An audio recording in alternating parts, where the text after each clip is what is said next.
আমাৰ আইসকলে এখন ঘৰৰ সৰ্বাংগীন উন্নয়নৰ দিশত আইসকলৰ 7টা গুণ থাকিব লাগে বুলি গীতাত উল্লেখ আছে। আমাৰ আইসকলৰ ওপৰতে এখন ঘৰ, এটা পৰিয়াল, এখন সমাজৰ উন্নয়ন নিৰ্ভৰ কৰে।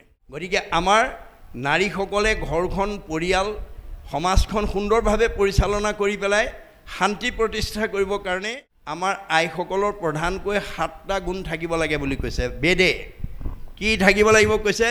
আমাৰ শংকৰদেৱে কৈছে পৰম্পৰা ধৰ্ম নহয়, পৰম্পৰা হৈছে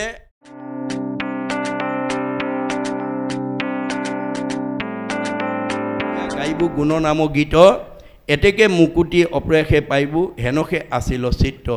তোমাৰ গুণ নাম গাই মই এই সংসাৰৰ পৰা মুক্তি লাভ কৰাৰ মানস কৰি মই তোমাৰ লগত সম্পৰ্ক গঢ়ি আছিলোঁ। এই বুলি তেওঁ ভগৱন্তৰ চৰণত যোৱাৰ সময়ত নিবেদন কৰিছে যে উদ্ধৱ মহন্তই প্ৰভুৰ চৰণত কাতৰস্থ হৈ কৈছে, প্ৰভু তোমাৰ চৰণ সেৱা কৰি তোমাৰ সৃষ্ট 3টা তাপৰ পৰা নিজক মুক্ত কৰাৰ প্ৰয়াস কৰি আছিলোঁ। তুমি যদি গুচি যোৱা মই এই অন্ধকাৰত খন্তেকো থাকিব নোৱাৰোঁ। এতিয়া ভগৱন্তৰ ভক্তি কৰিলে আমাৰ কি হয়? উদ্ধৱে আমাক আঙুলিয়াই থৈ গৈছে যে ভগৱন্তৰ সৃষ্ট 3টা তাপৰ পৰা আমি নিজক মুক্ত কৰিব পাৰোঁ। অৰ্থাৎ ভগৱন্তৰ 3টা তাপৰ পৰা ধনী দুখীয়া, শিক্ষিত অশিক্ষিত সকলো মানুহে কম বেছি পৰিমাণে তাপগ্ৰস্ত হৈ থাকে। মনত ৰাখিব দেই, ভগৱানৰ 3টা তাপ কি কি আমাক উল্লেখ কৰিছে। এটা তাপৰ নাম হৈছে আদি ভৌতিক তাপ, আনটো হৈছে আদি দৈবিক তাপ, আৰু তৃতীয়টো হৈছে আধ্যাত্মিক তাপ। এই 3টা তাপে কৰ্ম দুখত আমাৰ দেহ জগতলৈ, মনৰ জগতখনলৈ কেনেকৈ প্ৰতিক্ৰিয়া কৰে এই কথা আমাৰ শাস্ত্ৰত উল্লেখ আছে, বেদত উল্লেখ কৰিছে। কি বুলি? আমাক আদি ভৌতিক তাপে কেনেকৈ প্ৰভাৱ পেলায় শৰীৰ আৰু মনত আমাক বেদে কৈছে, মৃগ পক্ষী মনুষ্য দৈ সৰীসৃপ দৈস ৰাক্ষসৈ নিৰ্ণং জন্যতে আদি ভৌতিক। মৃগ পক্ষী সৰীসৃপ প্ৰাণী, সাপ বেং কুমজেলেকুৱা বিছা, ভূত প্ৰেত পিশাচ মানুহ। অৰ্থাৎ ভগৱন্তৰ সৃষ্টিৰ পঞ্চভৌতিক প্ৰাণীৰ দ্বাৰা আমাৰ এই পঞ্চভৌতিক দেহলৈ যিবোৰ দুখ নামি আহে, কেতিয়াবা কাৰোবাক হঠাতে কুকুৰে কামোৰে, কাৰোবাক মেকুৰীয়ে আঁচুৰে, কাৰোবাক বিচাই ডাকে, কাৰোবাক কুমজেলেকুৱাই কামোৰে, কাৰোবাক সৰ্পই দংশন কৰে, কাৰোবাক আকৌ মানুহেই মানুহক মাৰি আঘাত কৰে, ইত্যাদি ইত্যাদি। পঞ্চভৌতিক প্ৰাণীৰ দ্বাৰা পঞ্চভৌতিক দেহলৈ যিবিলাক দুখ নামি আহে সেইবিলাক দুখক কৈছে আদি ভৌতিক তাপ। আদি দৈবিক তাপটো আমাৰ জীৱনলৈ কেনেকৈ আহে? কোনেও নভবাকৈ হঠাতে আমাৰ জীৱনলৈ যিবোৰ দুখ নামি আহে, ই কেনেকৈ আহে? শীত উষ্ণ বাতবস্যাম্বু বিদ্যুতাদি সমুদ্ৰম তাপ দ্বিজবৰণিৰ্ণং জন্যতে আদি দৈবিক।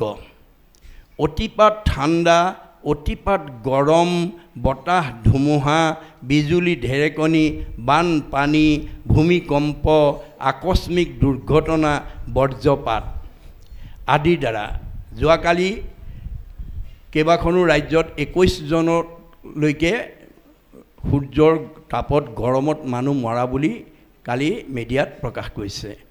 এইটো হঠাতে কোনেও নভবাকৈ হঠাতে গৰমত মানুহ মৃত্যুক সাৱটি ল'ব লগা হৈছে।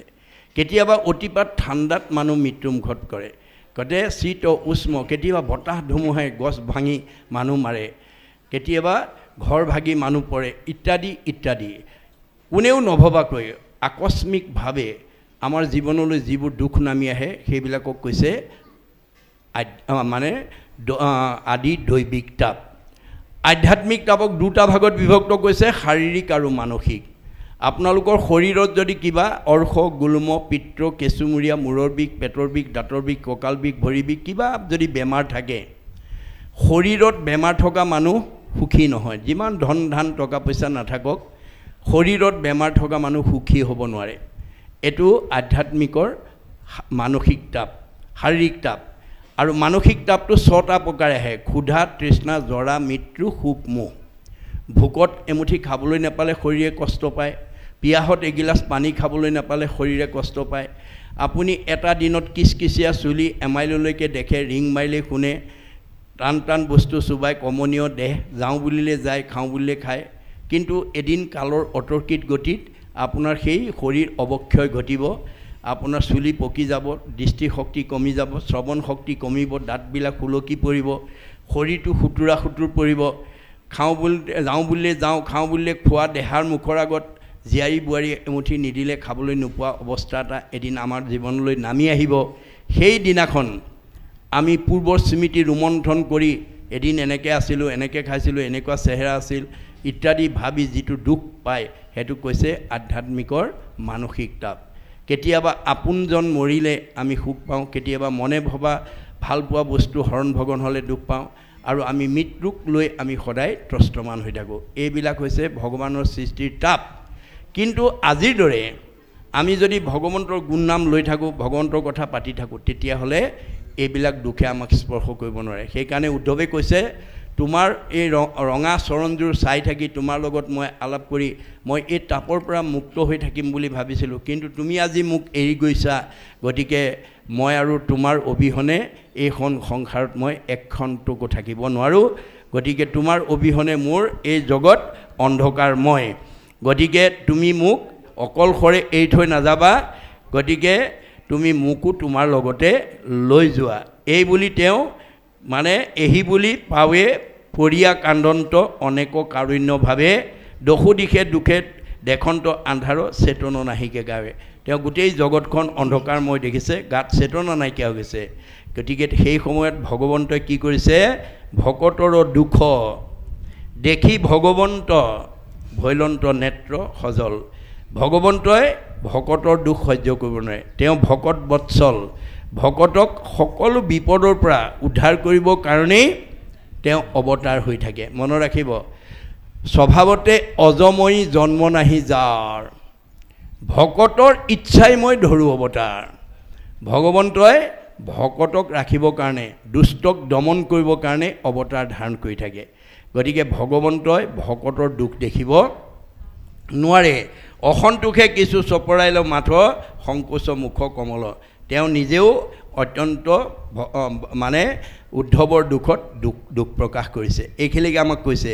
ইয়াৰ পিছতেই মহাপুৰুষে আমাক সঞ্জীৱনী স্বৰূপ আমাক উপদেশ বাণী, যিটো ঔষধ খালে মৰা মানুহ যি যায়, তেনেকুৱা সঞ্জীৱনী স্বৰূপ উপদেশৰ দ্বাৰা আমাক কি ক'ব বিচাৰিছে আমি পদবন্ধে আলোচনা কৰিম। মই পাঠকক পাঠ আৰম্ভ কৰিবৰ কাৰণে আহ্বান জনাইছোঁ। কৃষ্ণ। শুনা নৰলোক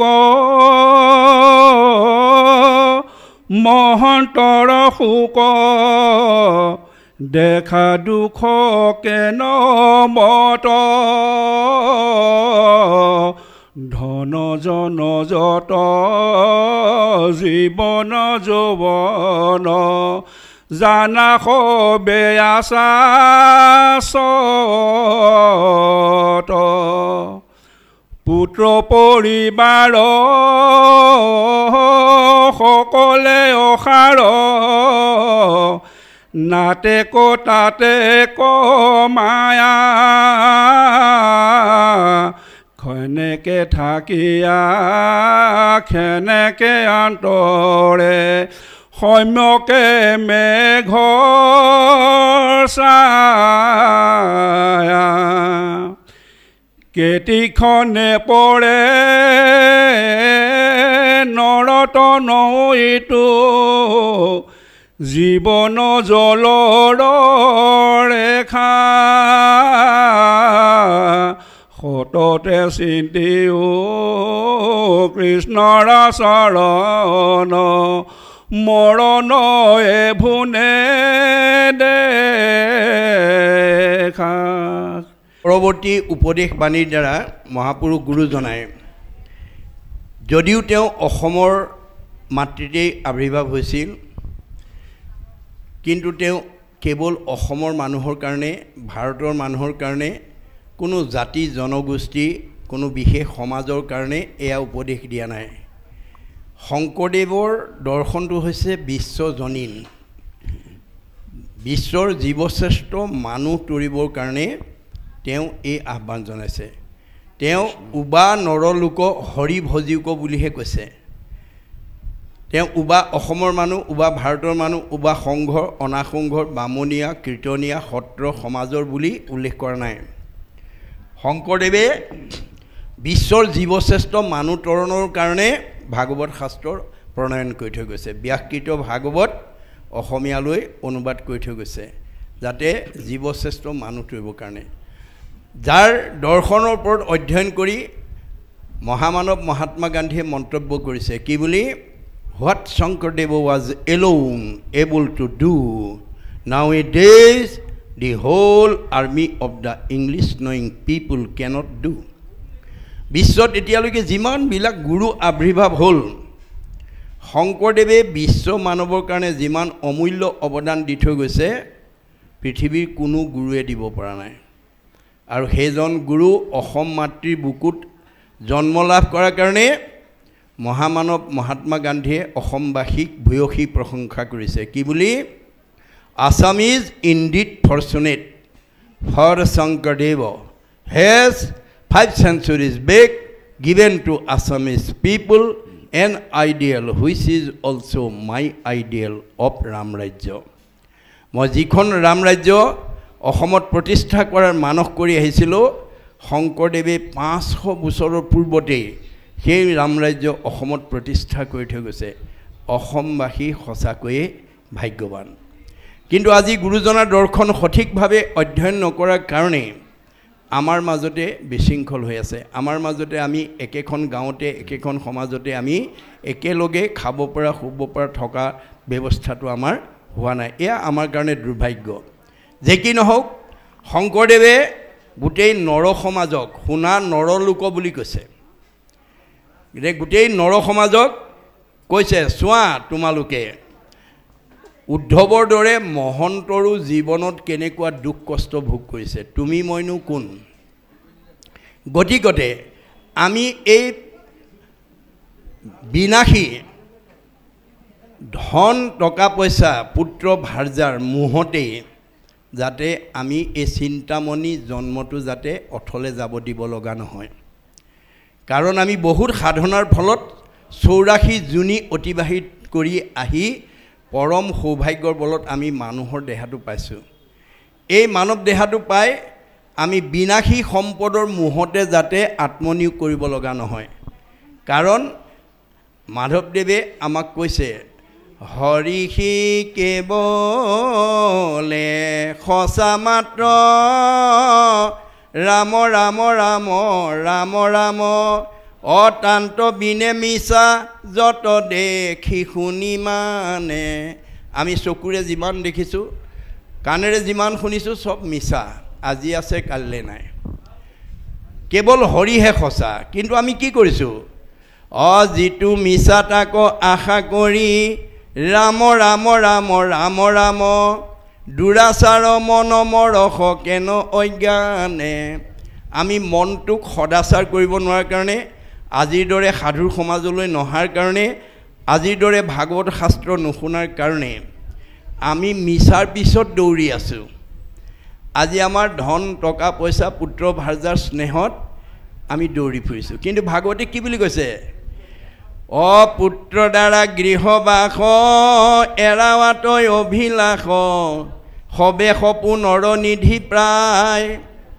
যত দেখা ধন ধান যেতিক্ষণে যাইবে প্ৰাণ সংগে এক ৰতিও নাযায় আজি আমি যিবিলাক ধন ধান টকা পইচা মোহত মোহিত হৈ নামঘৰলৈ নাহোঁ ভকতৰ সংগলৈ নাহোঁ ঈশ্বৰৰ কথা শুনিবলৈ নাহোঁ কিন্তু সেইবিলাক মৰিব সময়ত এৰতিও নিব নোৱাৰে বুলি কৈছে আমাৰ আইসকলে বেছি বুজি পাব দেই এইটো সোণৰ হিচাপ আগৰ দিনত চৰতিয়ে এক অনা 16 অনাই এভৰি বা এতোলা আমাৰ আইসকলৰ ডিঙিয়ে কাণে নাকে হাতে কেবা তোলাও পিন্ধি থাকে কিন্তু যিদিনাখন যাবৰ সময় হ'ব ইমান দিনৰ পৰা পিন্ধি আছিলে বুলি দুৰতিমান দি নপঠিয়ায় সব আগতীয়াকৈ খুলিব দেই গতিকে সোণৰ মালবিলাক আগতে খুলি ল'ব গতিকে আমাক গুৰুজনে কৈছে যিটো বস্তু তুমি নিব নোৱাৰা সেইটো মোহতে নাথাকিবা আজিৰ দিনটোত আপোনালোকে নিমন্ত্ৰণ পাই ঘৰৰ কাম বিষয়ৰ কামক দোহাই দি আজিৰ অনুষ্ঠানলৈ নাহে গতিকে পৰকালত ধনৰ অভাৱত আপোনাৰ মোৰ জীৱটোৱে পিছৰ কালত কান্দিব লাগিব জীৱৰ মৃত্যু নাই কৰ্মফলে ঘূৰি থাকে প্ৰাৰব্ধ আৰব্ধ অনাৰব্ধ প্ৰাৰব্ধ পুণ্যলৈ আজি আপোনালোকৰ এইখন গাঁৱত যিসকল লোকে বসবাস কৰিছে যি বেছি পুণ্য লৈ আহিছে সি সবতকৈ বেছি ওপৰত থাকিব যি মধ্যম পুণ্য লৈ আহিছে সি মধ্যমত থাকিব যি কম পুণ্য লৈ আহিছে সি কমত থাকিব গাঁও একেখনেই পৰিৱেশ একেটাই কিন্তু আমাৰ সুখ দুখৰ এয়াই হৈছে বৈষম্যতা গতিকে আমাৰ পূৰ্ব পুণ্য যি বেছি লৈ আহিছে ইয়াত বেছি সুখত আছে মধ্যম লৈ অহাখিনি মধ্যমত আছে কম পুণ্য লৈ অহাখিনি কমত আছে গতিকে এই জন্মত আপোনালোকে যিখিনি ঘটিব এতিয়া এজন চাকৰি কৰা মানুহে মে মাহত কোন মাহৰ দৰমহা ভোগ কৰি আছে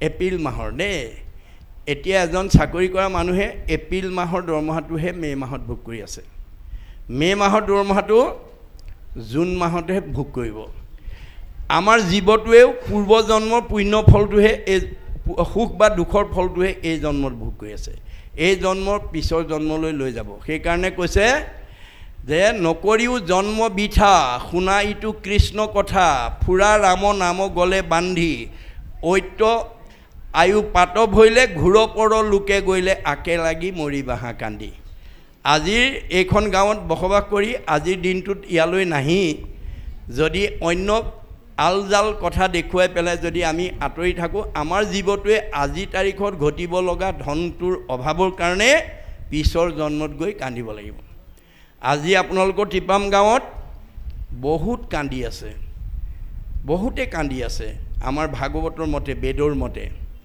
কেনেকৈ কান্দিছে অৰ্থনীতিয়ে কৈছে অভাৱ অসীম নিৰ্দিষ্ট অভাৱবিলাক সীমিত মুখ্যতম অভাৱ তিনিটা অন্ন বস্ত্ৰ সংস্থাপন আমাৰ অভাৱৰ সীমা নাই কিন্তু মুখ্যতম অভাৱ তিনিটা অন্ন বস্ত্ৰ সংস্থাপন আজি টিপাম গাঁৱৰ চাৰিসীমাত বসবাস কৰি থকা কোনোবা গৃহস্থীয়ে দুবেলা দুমুঠি মনে ভবা মতে খাব নোৱাৰাৰ কাৰণে ল'ৰা ছোৱালীক খুৱাব নোৱাৰাৰ কাৰণে কাষৰ মানুহঘৰে আজাদিত নিজেও খাইছে ল'ৰা ছোৱালীকো খোৱা দেখি অভাৱী ঘৰে কান্দি আছে বস্ত্ৰ সমাজত খাপ খোৱা বস্ত্ৰ এযোৰ নিজে পিন্ধিব নোৱাৰাৰ কাৰণে ল'ৰা ছোৱালীক পিন্ধাব নোৱাৰাৰ কাৰণে কাষৰ মানুহঘৰে নিজেও পিন্ধিছে ল'ৰা ছোৱালীকো পিন্ধিবা দেখি অভাৱী ঘৰৰ মানুহে কান্দি আছে সংস্থাপন এতিয়া থকা ঠাইত ছুইচ টিপিলেই ফেন ঘূৰিব লাগে ছুইচ টিপিলে গীৰ্জাত পানী গৰম হ'ব লাগে ছুইচ টিপিলে আপোনাৰ পানী আহিব লাগে মানে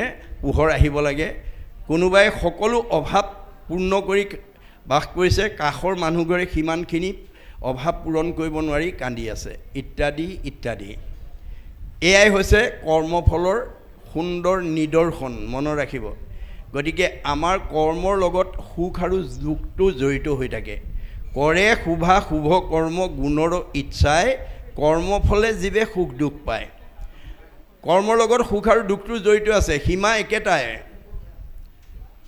এঘৰে কুঁহিয়াৰ ৰুইছে এঘৰে তিতা কেৰেলা ৰুইছে এতিয়া কুঁহিয়াৰ ৰোৱা ঘৰৰ কুঁহিয়াৰ ৰস খোৱা দেখি তিতা কেৰেলা ৰোৱাজনে যদি ভগৱানক কয় মোকো এগিলাচ কুঁহিয়াৰ ৰস খুৱাব পাৰিব নেকি বাৰু তেওঁ ৰুওঁতেই তিতা কেৰেলা ৰুইছে আপুনি জীয়াই থাকোঁতেই মানুহৰ লগত কাজিয়া কৰি থাকে শাহু বোৱাৰীৰ মাজত কাজিয়া কৰি থাকে ককাই ভাইৰ মাজত কাজিয়া কৰি থাকে সমাজৰ মানুহত কাজিয়া কৰি থাকে কাৰোবাক হিংসা কৰি থাকে যিবিলাকে জীয়াই থাকোঁতে এনেধৰণৰ বেয়া কৰ্মবিলাক কৰি আছে ভগৱানে ওপৰৰ পৰা চাই পেলাই হাঁহি থাকে তোমালোকক চাৰিমুঠি জীৱৰ ভিতৰত জীৱশ্ৰেষ্ঠ মানুহৰ জন্ম দিলোঁ পৰিয়ালত মিলাপ্ৰীতিয়ে থাকিবৰ কাৰণে সমাজত মিলাপ্ৰীতিয়ে থাকিবৰ কাৰণে ঐক্য সম্প্ৰীতিৰ মাজত বাস কৰিবৰ কাৰণে তোমালোকে জ্ঞাতি হিংসা কৰা কুকুৰৰ দৰে কাজিয়া কৰি আছে এইবাৰ একেবাৰে জেগাত দি দিম আৰু যিমান পৰা কৰি থাকিবাগৈ কাৰোবাৰ শাহু বোৱাৰীৰ মাজত কাজিয়া কৰাৰ স্বভাৱ আছে যদি আজি এৰিব দেই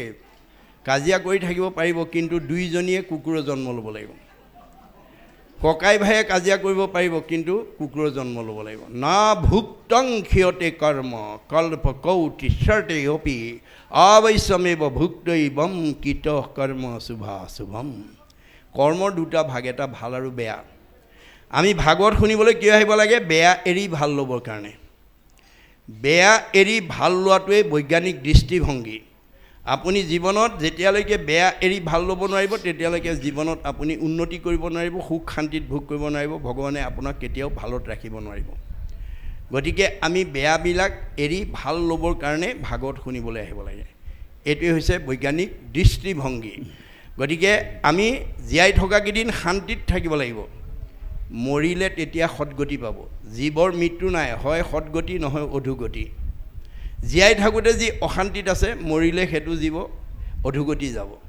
জীয়াই থাকোঁতে যি শান্তিত আছে সি মৰিলে সৎগতি পাব। এয়াই হৈছে ভাগৱত দৰ্শন। গতিকে আমাক ভগৱানে কৈছে যে ধন জন যত জীৱন যৌৱন জানা সবে অশ্বাসত। তুমি যিবোৰ দেখিছা, আজি স্বামী আছে কাইলৈ নাথাকিবও পাৰে, আজি ভাৰ্যা আছে কাইলৈ নাথাকিবও পাৰে, আজি পিতৃ মাতৃ আছে কাইলৈ নাথাকিবও পাৰে, আজি পুত্ৰ কন্যা আছে কাইলৈ নাথাকিবও পাৰে। গতিকে আজি আছে কাইলৈ নাই। মা পদে নেতিবাচক নাই, ইয়া পদে ইতিবাচক আছে। যিটো বস্তু আজি আছে কালিলৈ নাই সেইটোৱে মায়া। গতিকে আমাৰ দেহটো আজি আছে কালিলৈ নাই।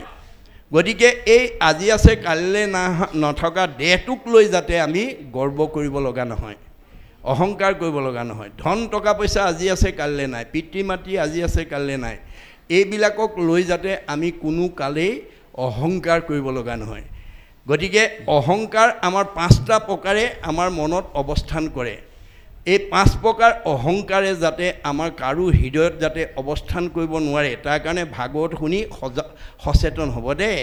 আমাৰ বেদৰ মতে 5টা অহংকাৰে আমাক ভক্তি কৰিব নিদিয়ে, আজিৰ দৰে নামঘৰলৈ আহিব নিদিয়ে, ভকতৰ সংগলৈ আহিব নিদিয়ে। কি কি? জাতি বিদ্যা মহতঞ্চ ৰূপ যৌৱনম এব চ যত তৎ স্তুতি বৰ্ধেত পঞ্চতেই ভক্তি কাণ্ঠকাহ।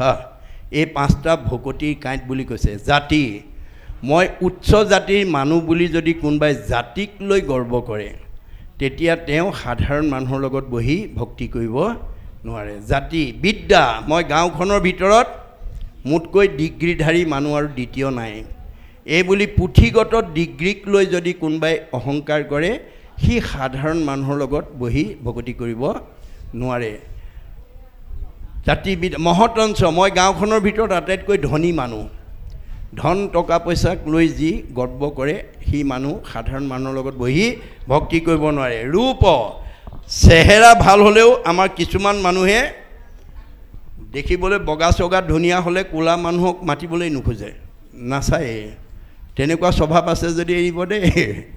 কাৰণ ৰূপ সৌন্দৰ্যটো আপোনাৰ পূৰ্বজন্মৰ সাধনাৰ বলতহে আপুনি এই জন্মত ধুনীয়া বগা ছোৱালী এজনী হৈ, ধুনীয়া বগা চগা বোৱাৰী এজনী হৈ, ধুনীয়া বকা ডেকা ল'ৰা বা এজন মানুহ হৈ আপুনি সমাজত প্ৰতিষ্ঠিত হৈছে। এইটো আপোনাৰ পূৰ্বজন্মৰ সাধনাৰ কাৰণে দিছে। সেই সাধনাৰ বলত আপোনাক ভালকৈ পঠিওৱাৰ কাৰণে যদি আপুনি দেখিবলৈ ধুনীয়া হৈ পেলাই যদি অহংকাৰ কৰি পেলাই যদি অলপ বেয়া মানুহক যদি অকল ক'লা মোলা মানুহক মাতিব নোখোজে, আপোনাৰ মানে সুন্দৰক বান্দৰ কৰিবলৈ ভগৱন্তৰ বেছি সময় নালাগে। আমাৰ লগত 14জন সাক্ষী 2জন কেৰণী লৈ বহি আছে। তেওঁ মাধৱদেৱে ঘোষাত লিখিছে, তুমি মোক ভাণ্ডা তোমাক মই ভাণ্ডো, 14 সাক্ষীক ভাণ্ডিবা কোনো উপায়। আমাৰ লগত 14জন সাক্ষী থৈছে ভগৱানে। চকুৰ লগত সূৰ্য দেৱতাক থৈছে, কাণৰ লগত দগদিকপাল, নাকৰ লগত অশ্বিনী কুমাৰ, মুখৰ লগত অগ্নি দেৱতা, জিভাৰ লগত বৰুণ দেৱতা, ছালৰ লগত বায়ু দেৱতা, হাতৰ লগত ইন্দ্ৰ দেৱতা, ভৰিৰ লগত বিষ্ণু দেৱতা। ভৰিত বিষ্ণু থাকে কাৰণে আমি ভৰিত সেৱা কৰোঁ, মনত ৰাখিব। গুহ্যৰ লগত মিত্ৰ দেৱতা, লিংগৰ লগত প্ৰজাপতি, বুদ্ধিৰ লগত ব্ৰহ্মা, চিত্ৰৰ লগত বাসুদেৱ, মনৰ লগত চন্দ্ৰ, অহংকাৰৰ লগত ৰুদ্ৰ। এই 14জন সাক্ষী আৰু 2জন কেৰেণী, চিত্ৰ আৰু গুপ্ত। 14 ভুৱনে লোক আছে যত মানে, সবাহাৰে ন্যায় নীতি দেখে বিদ্যমানে। চিত্ৰগুপ্ত নামে 2 লিখক নিৰ্ভয়, সবাহাৰে পাপ পুণ্য তেৰেজ কৰে। গুপুত পাপক গুপ্ত লিখকে লিখয়, দেখা মানে পাপচিত্ৰ লিখন্ত নিশ্চয়। 14জন সাক্ষীতাৰ থাকয় লগত, ভান্দিব নোৱাৰে পাপ পুণ্য আছে যত আমাৰ শাস্ত্ৰই কৈ দিছে যে আপুনি ৰাতিপুৱা শুই উঠাৰ পৰা গধূলা হোৱালৈকে কিমান ভাল কাম কৰি পুণ্য অৰ্জন কৰিছে আৰু কিমান বেয়া কাম কৰি পাপ অৰ্জন কৰিছে সব প্ৰতিবেদন লিখা থাকিব চিত্তই দেখা পাপটো লিখে গুপ্তই নেদেখা পাপটো লিখে মই এতিয়া আপোনালোকে সবে মোৰ মুখলৈ চাই আছে মই কৈ আছো মই ভাবিছো ঠিকই সবে শুনি আছে ভালকে পিছে কোনোবাই আকৌ মোৰ মুখলৈ চাই আছে মনে মনে ভাবিছে চাহ কাপ খাবলৈ মন গৈছিলে তামোল এখন খাব মন গৈছিলে নাই বা দিয়া মানে খোৱাৰ সময় পাৰ হৈ গৈছে ঘৰত ল'ৰা ছোৱালীকেইটা ই থৈ আহিছোঁ কেনেকৈ খাইছে কি কথা ইত্যাদি কোনোবাই মনে মনে ভাবি আছে তেতিয়া গুপুত কেৰেণীয়ে ক'ব কল্পনাই চাই থকাও হয় মিনতিয়ে চাই থকাও হয় কিন্তু মনে মনে এইকেইটা কথা ভাবি আছিলে যাদৱো থকা হয় মাধৱো থকা হয় কিন্তু এইকেইটা কথা এনেকৈ মনেকৈ ভাবি আছিলে গতিকে আপোনাৰ মনটো কৃষ্ণ কথাৰ পৰা অঁতৰাই নিব পাৰিলেহে ভগৱানে নম্বৰটো কমাই দিব পাৰিব সেইকাৰণে অৰ্জুনক কৈছে টিপাম নামঘৰৰ উদ্যোগত অনুষ্ঠিত কৰা ভাগৱতলৈ অহা সকলোৱে যদি একান্ত মনে ভাগৱত শুনি দিয়ে সবকে যদি মই সমান নম্বৰ দি দিব লাগে মোৰ জীৱক লৈ কৰা মায়াৰ বজাৰখনেই বন্ধ হৈ যাব সেইকাৰণে আপোনালোকক কাৰবাক অন্য কথা ভবাই দিব চাহ তামোল খোৱা কথা গ্ৰাম্য কথা পতাই দিব দেই ৰীতে হঠং যৎ প্ৰতীয়েত ন প্ৰতীয়েত স্বাত্মানি তৎ অবিদ্যৎমানো যথা ইয়াভাসু যথা তমহ হে অৰ্জুন মই মায়া নামৰ শক্তি দ্বাৰা যদি মানুহৰ মনটো মানে মিছাৰ ফালে ঠেলি দিব নোৱাৰোঁ তেতিয়া মই মানুহক নম্বৰ কমাই দিব নোৱাৰিম সেইকাৰণে আপোনালোকে সজাগ হ'ব যাতে কাষৰ মানুহজনে কিবা ক'লেও আপুনি ক'ব এতিয়া এইবোৰ কথা নাপাতিব এতিয়া ঈশ্বৰৰ কথা শুনিবলৈ আহিছে ঈশ্বৰৰ কথা পাতক অন্য কথা অন্য সময়ত পাতিম যদি আপুনি কথা পতাৰ কাৰণে আপুনিও তাতে ভাগ লৈ পেলাই ওচৰৰ মানুহজনক যদি কৃষ্ণ কথা শুনাত আপোনাৰ গ্ৰাম্য কথাই যদি বাধা নিষেধ কৰে তেতিয়াহ'লে সেই কথা পতা কিজনৰ কি হ'ব পাপায় পৰপীড়নম আপুনি ইয়াত বহি থাকিও পাপ লৈ যাব লাগিব কাৰণ আপোনাৰ কথাই আনক আঘাত দিছে এয়া হৈছে ভগৱন্তৰ মায়াৰ খেলা মনত ৰাখিব কথাটো আমি মিছা বস্তুক লৈ যাতে কোনো কালে অভিমান কৰিব লগা নহয় যিবিলাক বস্তু আমি নিব নোৱাৰোঁ নিব নোৱাৰা ধনক লৈ আমি আসক্ত হৈ থাকিব নোৱাৰি যত দেখা ধন শৰীৰৰ সৃজন মৰিলে লগে নাযায় আজি ইয়ালৈ কোনোবা নহা কাৰণে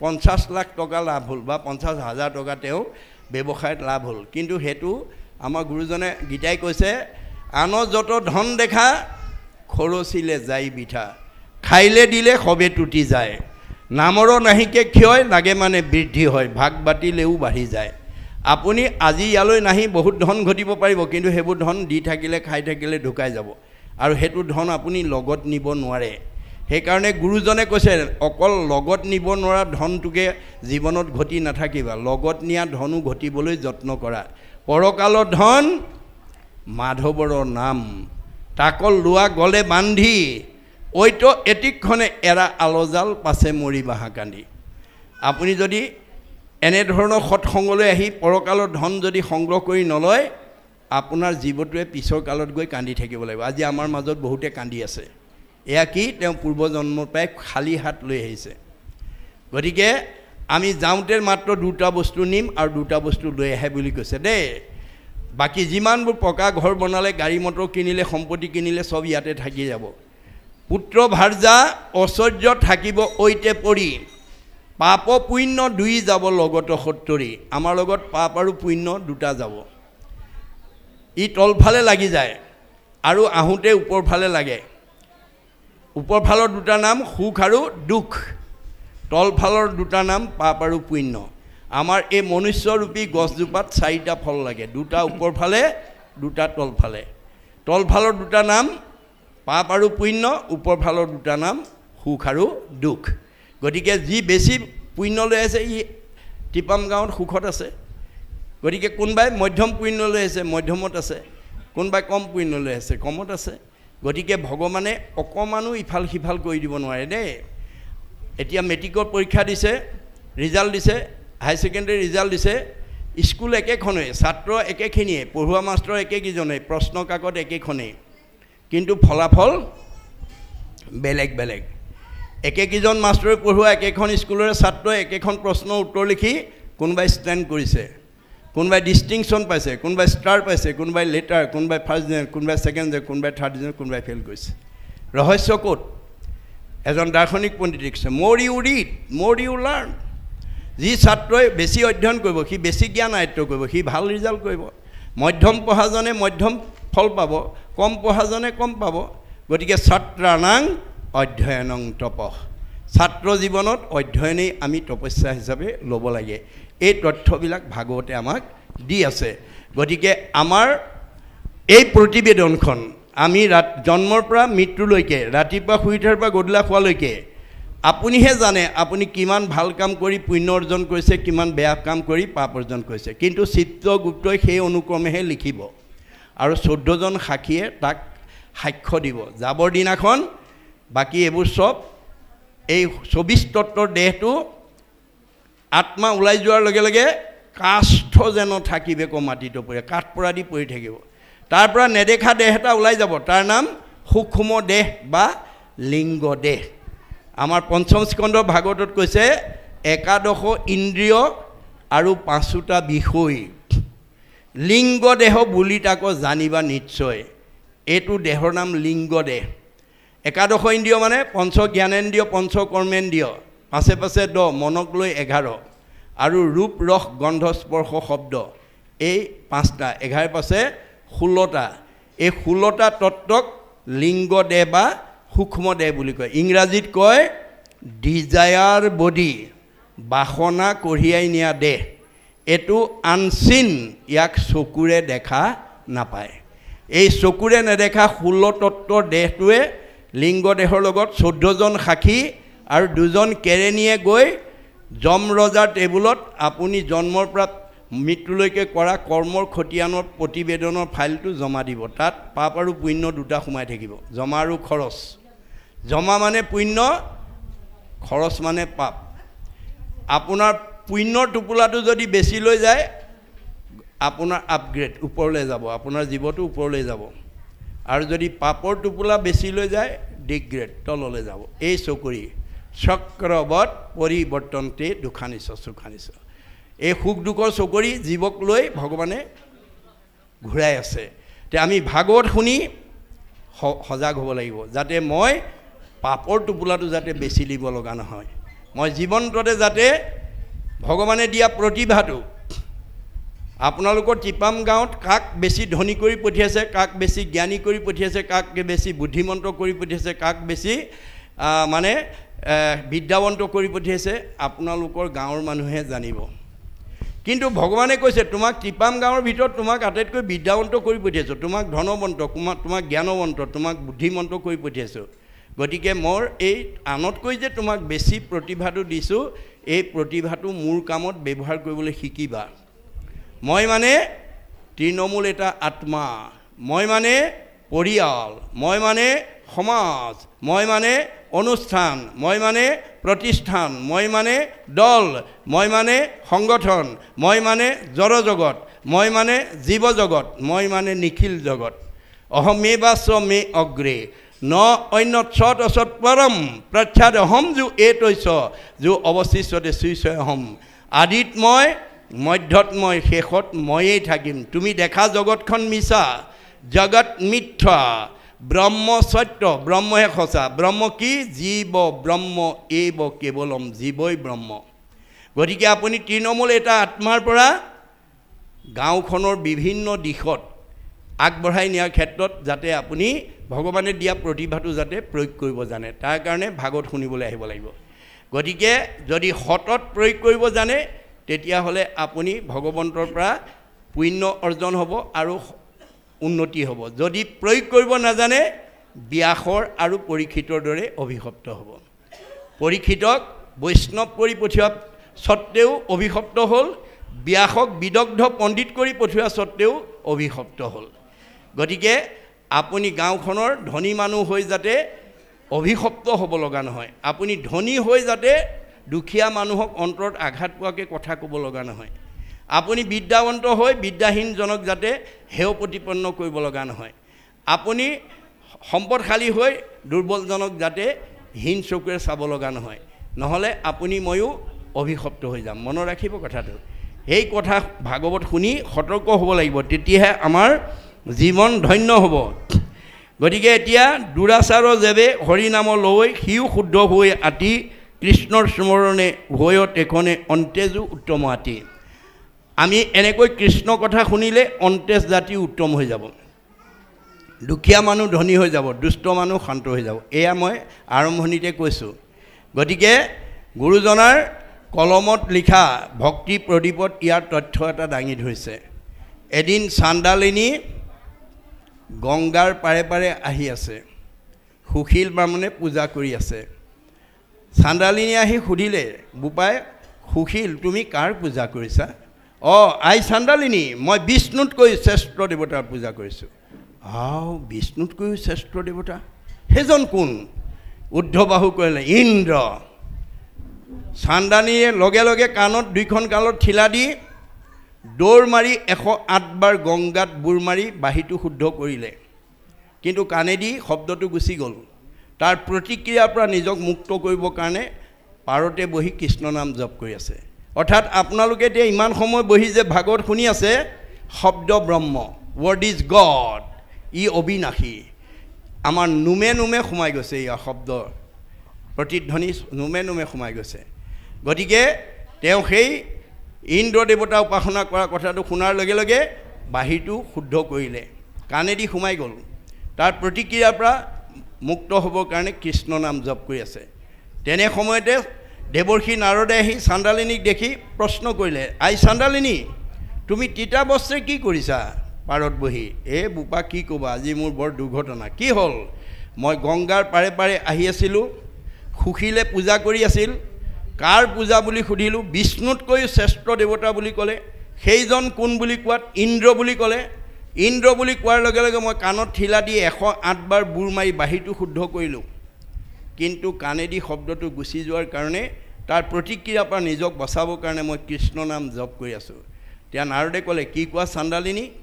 যাক চুলে গা ধুব লাগে, যাৰ ছাঁটো গছকিলে উপবিত্ৰ হয়, যাৰ লগত সংলাপ কৰিলে উপবিত্ৰ হয়, তোমাক উপবিত্ৰ কৰিছে, এই কথা শুনিহে মই আশ্চৰ্য প্ৰকাশ কৰিছোঁ। তেতিয়া চান্দালিনীয়ে ক'লে, নাৰদ তুমি ঠিকেই কৈছা, কিন্তু মই প্ৰাৰব্ধ কালত ভগৱানৰ ওচৰত এটা নিবেদন আছিল, আৰু মোৰ নিবেদনটোত প্ৰভুৱে অনুমোদন জনাইছিল।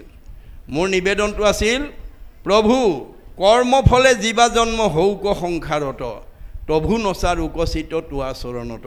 তুমি কৰ্মফলে মোক য'তেই জন্ম নিদিয়া, মহানগৰতে দিয়া বা চহৰতে দিয়া, নদী পাৰতে দিয়া বা পাহাৰতে দিয়া, টিপাম গাঁৱতে দিয়া বা ডিব্ৰুগড়তে দিয়া, তাতেই থাকি যাতে মই তোমাৰ গুণনাম ল'ব পাৰোঁ, এই কৃপা তুমি মোক কৰিব লাগিব। গতিকে তুমি কোৱাৰ দৰে কৰ্মদোষত মই চান্দালিনীৰ গৰ্ভত জন্ম ল'লোঁ সঁচা, কিন্তু কৃষ্ণ সি পৰম দেও সংসাৰতে সাৰ, পাতকীও তৰে মাত্ৰ নাম লৈলে যাৰ। সেই কৃষ্ণ এৰি যিটো আনদেৱ পূজয়, পশুটো অধমসিটো একোৱেই নুবুজয়, হেন পাখণ্ডত মই কৰিলোঁ আলাপ, এতেকে সিজিল মোৰ অমোচন পাপ। গতিকে সেই অধমজনৰ লগত মই কথা পতাৰ কাৰণে মোৰো পাপ সিদ্ধ হ'ল, আৰু তাৰ কাৰণে মই এই ব্যৱস্থা কৰিছোঁ। নাৰদেতো আচৰিত খাই গ'ল। মই এই সময়লৈকে 12 বৈষ্ণৱৰ ভিতৰত নিজকে এজন শ্ৰেষ্ঠ বৈষ্ণৱ বুলি ভাবি এওঁক নিচ জাতি বুলি ভাবি আছিলোঁ, কিন্তু এওঁৰ কথাইতো মোক আজি সংস্কাৰ কৰি দিলে। অতি পাতকীও কৰি হৰিষ, ধ্যাৱৈ কৃষ্ণক এক নিমিষ, ভৈল পুণ্যশালী সিও বিচিত, পবিত্ৰকাৰীকো কৰে পবিত্ৰ। মই এইক ইমান সময়লৈকে নিজ জাতি বুলি ভাবি আছিলোঁ, কিন্তু চাৰিও বেদৰ তত্ত্ব তই আছ জানি, তই সি উত্তম জাতি, তই মহাজ্ঞানী। তীৰ্থকো পবিত্ৰ কৰে ইটো কোনে চিত, তোক দৰ্শনে हुए জগত প্ৰবৃত। যে মই তোক এই সময়লৈকে নিজ জাতি বুলি ভাবি আছিলোঁ, কিন্তু তই চাৰি বেদৰ সাৰ তত্ত্ব জানিছ। চাৰিও বেদক ব্ৰহ্মাই আনি বিচাৰিলা তিনি 12 প্ৰমাণী, এহি মানে মাত্ৰ কৰিলা সাৰ, হৰি কীৰ্তনে ক্ষেত্ৰৰে সংসাৰ।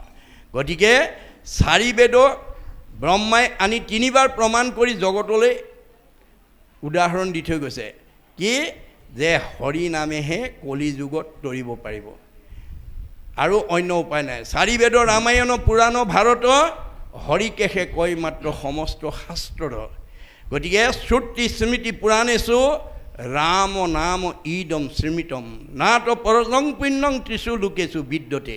তিনি তলৈকত আৰু ৰাম নামৰ বিনা গত্যন্তৰ নাই। কলিত 28,000 ঋষিয়ে যজ্ঞ কৰি বিফল হৈছে। আমি সফল হ'ম নেকি বাৰু? সেইটো উপলব্ধি কৰিব লাগিব দেই। আজি ভাগৱত শুনি আমি উপলব্ধি কৰিব লাগে। ভাগৱত শুনিবলৈ কিয় আহিব লাগে? যে আপোনাৰ মনটো বিপথে গৈছে নেকি? আইনাখন কিয় চাব লাগে? আপোনাৰ নিজৰ অৱয়ৱটোৰ সম্পৰ্কে জানিবৰ কাৰণে। মই যদি ঘপকৈ আপোনাক প্ৰশ্ন কৰোঁ, আপুনি আগতকৈ বগা হৈছেনে বাৰু ক'লা হৈছে? শকত হৈছেনে ক্ষীণাইছে? আপোনাৰ গালত এইটো স্পট ক'ৰ পৰা পৰিছে? আপুনি থতমত খাই যাব। কিন্তু আপুনিও কৈ দিব পাৰিব কেতিয়া? মহাপুৰুষে উপমা দিছে, তুমি জগ জীৱ তোমাক পুজিলে পাই আপোনাক যায়, যেন মুখ শ্ৰীক প্ৰতিবিম্ব মুখ দেখয় দৰ্পণ চাই। আপুনি আইনাখন চালে গম পাব মই আগতকৈ বগা হৈছোঁ নে ক'লা হৈছোঁ, শকত হৈছোঁ নে ক্ষীণাইছোঁ, গালত কিবা স্পট পৰিছে নেকি? আপুনি আইনাখন নোচোৱালৈকে আপুনি নিজৰ অৱয়ৱটোৰ কথা ক'ব নোৱাৰে। ভাগৱত নুশুনালৈকে ভগৱন্তৰ হৃদয়ত থকা যিখন হৃদয়ক বৃন্দাবন বুলি কোৱা হয়, বৃন্দ মানে আনন্দ, অবন মানে ৰক্ষণ স্থান, য'ত আনন্দ থাকে সেইখন বৃন্দাবন। অৰ্থাৎ ভগৱন্ত ক'ত থাকে? সমস্ত ভূতৰে মই আছোঁ হৃদয়ত। এই হৃদয়খন আমাৰ বৃন্দাবন, ভগৱান থকা জেগা। গতিকে ভগৱান থকা জেগাকণ আপুনি ভাল কৰি ৰাখিছেনে বেয়া কৰি ৰাখিছে? ভাগৱত শুনিলেহে গম পাব। ভগৱান থকা জেগাকণ যদি লেতেৰা কৰি ৰাখে, ডেকা ল'ৰাই হওক বা গাভৰু ছোৱালীয়ে হওক, বোৱাৰীয়ে হওক বা শাহুৱে হওক, খোলা হাঁহি মাৰিব নোৱাৰিব। মনত ৰাখিব, যাৰ হৃদয়খন লেতেৰা, ভগৱান থকা জেগাকণ আমি কেনেকৈ ৰাখিব লাগিব? সত্যম শিৱম সুন্দৰম, সুন্দৰ পবিত্ৰ কৰি ৰাখিব লাগিব। এই হৃদয়ত আসুৰিক ভাৱ ৰাখিব নালাগিব। কোনবিলাক আসুৰিক ভাৱ? কাম, ক্ৰোধ, লোভ, মোহ, মদ, মাৎসৰ্য, ঈৰ্ষা, হিংসা, কুৰচুট, কপট, ঠগ, প্ৰবঞ্চনা, পৰনিন্দা, পৰচৰ্চা, অভিমান, অহংকাৰ, পৰ অন্যায়, জেদ ভাৱ। এই আসুৰিক ভাৱবিলাক যাৰ হৃদয়ত থাকিব সেইখন লেতেৰা হৃদয়। লেতেৰা হৃদয়ত কৃষ্ণ চৈতন্য হৈ নাথাকে। কৃষ্ণ চৈতন্য হৈ নথকা হৃদয়খনৰ মানুহে খোলা হাঁহি মাৰিব নোৱাৰে। খোলা হাঁহি মাৰিব নোৱাৰা মানুহৰ চেহেৰা ভাল নহয়, কমনীয়তা নেবাঢ়ে, আয়ুস নেবাঢ়ে। বাইবেলত কৈছে মেৰি হাৰ্ট ডুৱেট good like a medicine, A broken heart dried the bone. যাৰ হৃদয়ত আনন্দ থাকিব মেডিচিনৰ দৰে কাম কৰিব, চেহেৰা ধুনীয়া কৰিব, আয়ুস বঢ়াই দিব, কমনীয় বঢ়াই দিব। যাৰ হৃদয়ত দুখ বেদনাই ভৰি থাকিব সি আৰু ঘিউ মৌ খাওক, হাড়লৈকে শুকাই যাব। আহাৰে চেহেৰা ভাল কৰিব নোৱাৰে, মনটো যদি আনন্দত ৰাখিব নোৱাৰে। মাকে ক'লে, বোপাই মনটো আনন্দত ৰাখিবলৈ মই কি কৰিব লাগিব? মা, মোৰ শুনিৰ মল কথা কহন্ত শুনন্ত। যদি মোৰ কথা জানা ঘৰৰ পৰিয়ালক ক'বা, ল'ৰা ছোৱালীক ক'বা, জীয়াৰী বোৱাৰীক ক'বা, সীমাঘৰীয়াক ক'বা, বন্ধু বান্ধৱক ক'বা। আৰু যদি নাজানা কাণ পাতি শুনিবা। শ্ৰোতা নহ'লে মা তুমি কোনোদিন জীৱনত বক্তা হ'ব নোৱাৰিবা। আনৰ ভাল কথা শুনা যাৰ ধৈৰ্য নাই, আনক ভাল কথা কোৱাৰ যোগ্যতা তেওঁ অৰ্জন কৰিব নোৱাৰিব। মুঠ বিনে চিত্ত আনৰ দেৱত নেদন্ত। মা, মুঠ বিনে আন দেৱতাত মনোযোগ নিদিবা, কাৰণ ব্ৰহ্মা আদি কৰি জীৱ যত ৰাম ৰাম ৰাম ৰাম ৰাম মায়া সজ্জা মাজে আশ্ৰয় ঘুমতি যায়। আপুনি মইনো কোন? সৃষ্টিকৰ্তা ব্ৰহ্মা, সংহাৰকৰ্তা শিৱকে প্ৰমুখ্য কৰি 33 কোটি দেৱতা ভগৱানৰ মায়াত বন্দী হৈ আছে। তেওঁলোক নিজেই আন্ধাৰত আছে। আন্ধাৰত থকা দেৱতাৰ আশ্ৰয় ল'লে কোনোবাই পোহৰ পাব নেকি? আন্ধাৰত বহি থকা মানুহ এজনৰ কাষত কোনোবা বহিলে পোহৰ পাব নেকি? ক'ত বহিব লাগিব? কৃষ্ণই কৈছে যে মাং প্ৰপদন্তে মায়া মেতাম তৰন্তি তে। মই পোহৰ, মোৰ কাষত যেতিয়ালৈকে আশ্ৰয় নল'বা তেতিয়ালৈকে তুমি আন্ধাৰতেই থাকিব লাগিব, দুখ দুৰ্গতিত থাকিব লাগিব। গতিকে মুঠ বিনে চিত্ত আনৰ দেৱত নেদন্ত। গতিকে অন্য দেৱতাত চিত নিদিবা। তেতিয়া কি হ'ব? পৰম আনন্দ আহি মনত মিলয়, তেবে তাকো আৰতিনি তাপে নচুৱায়।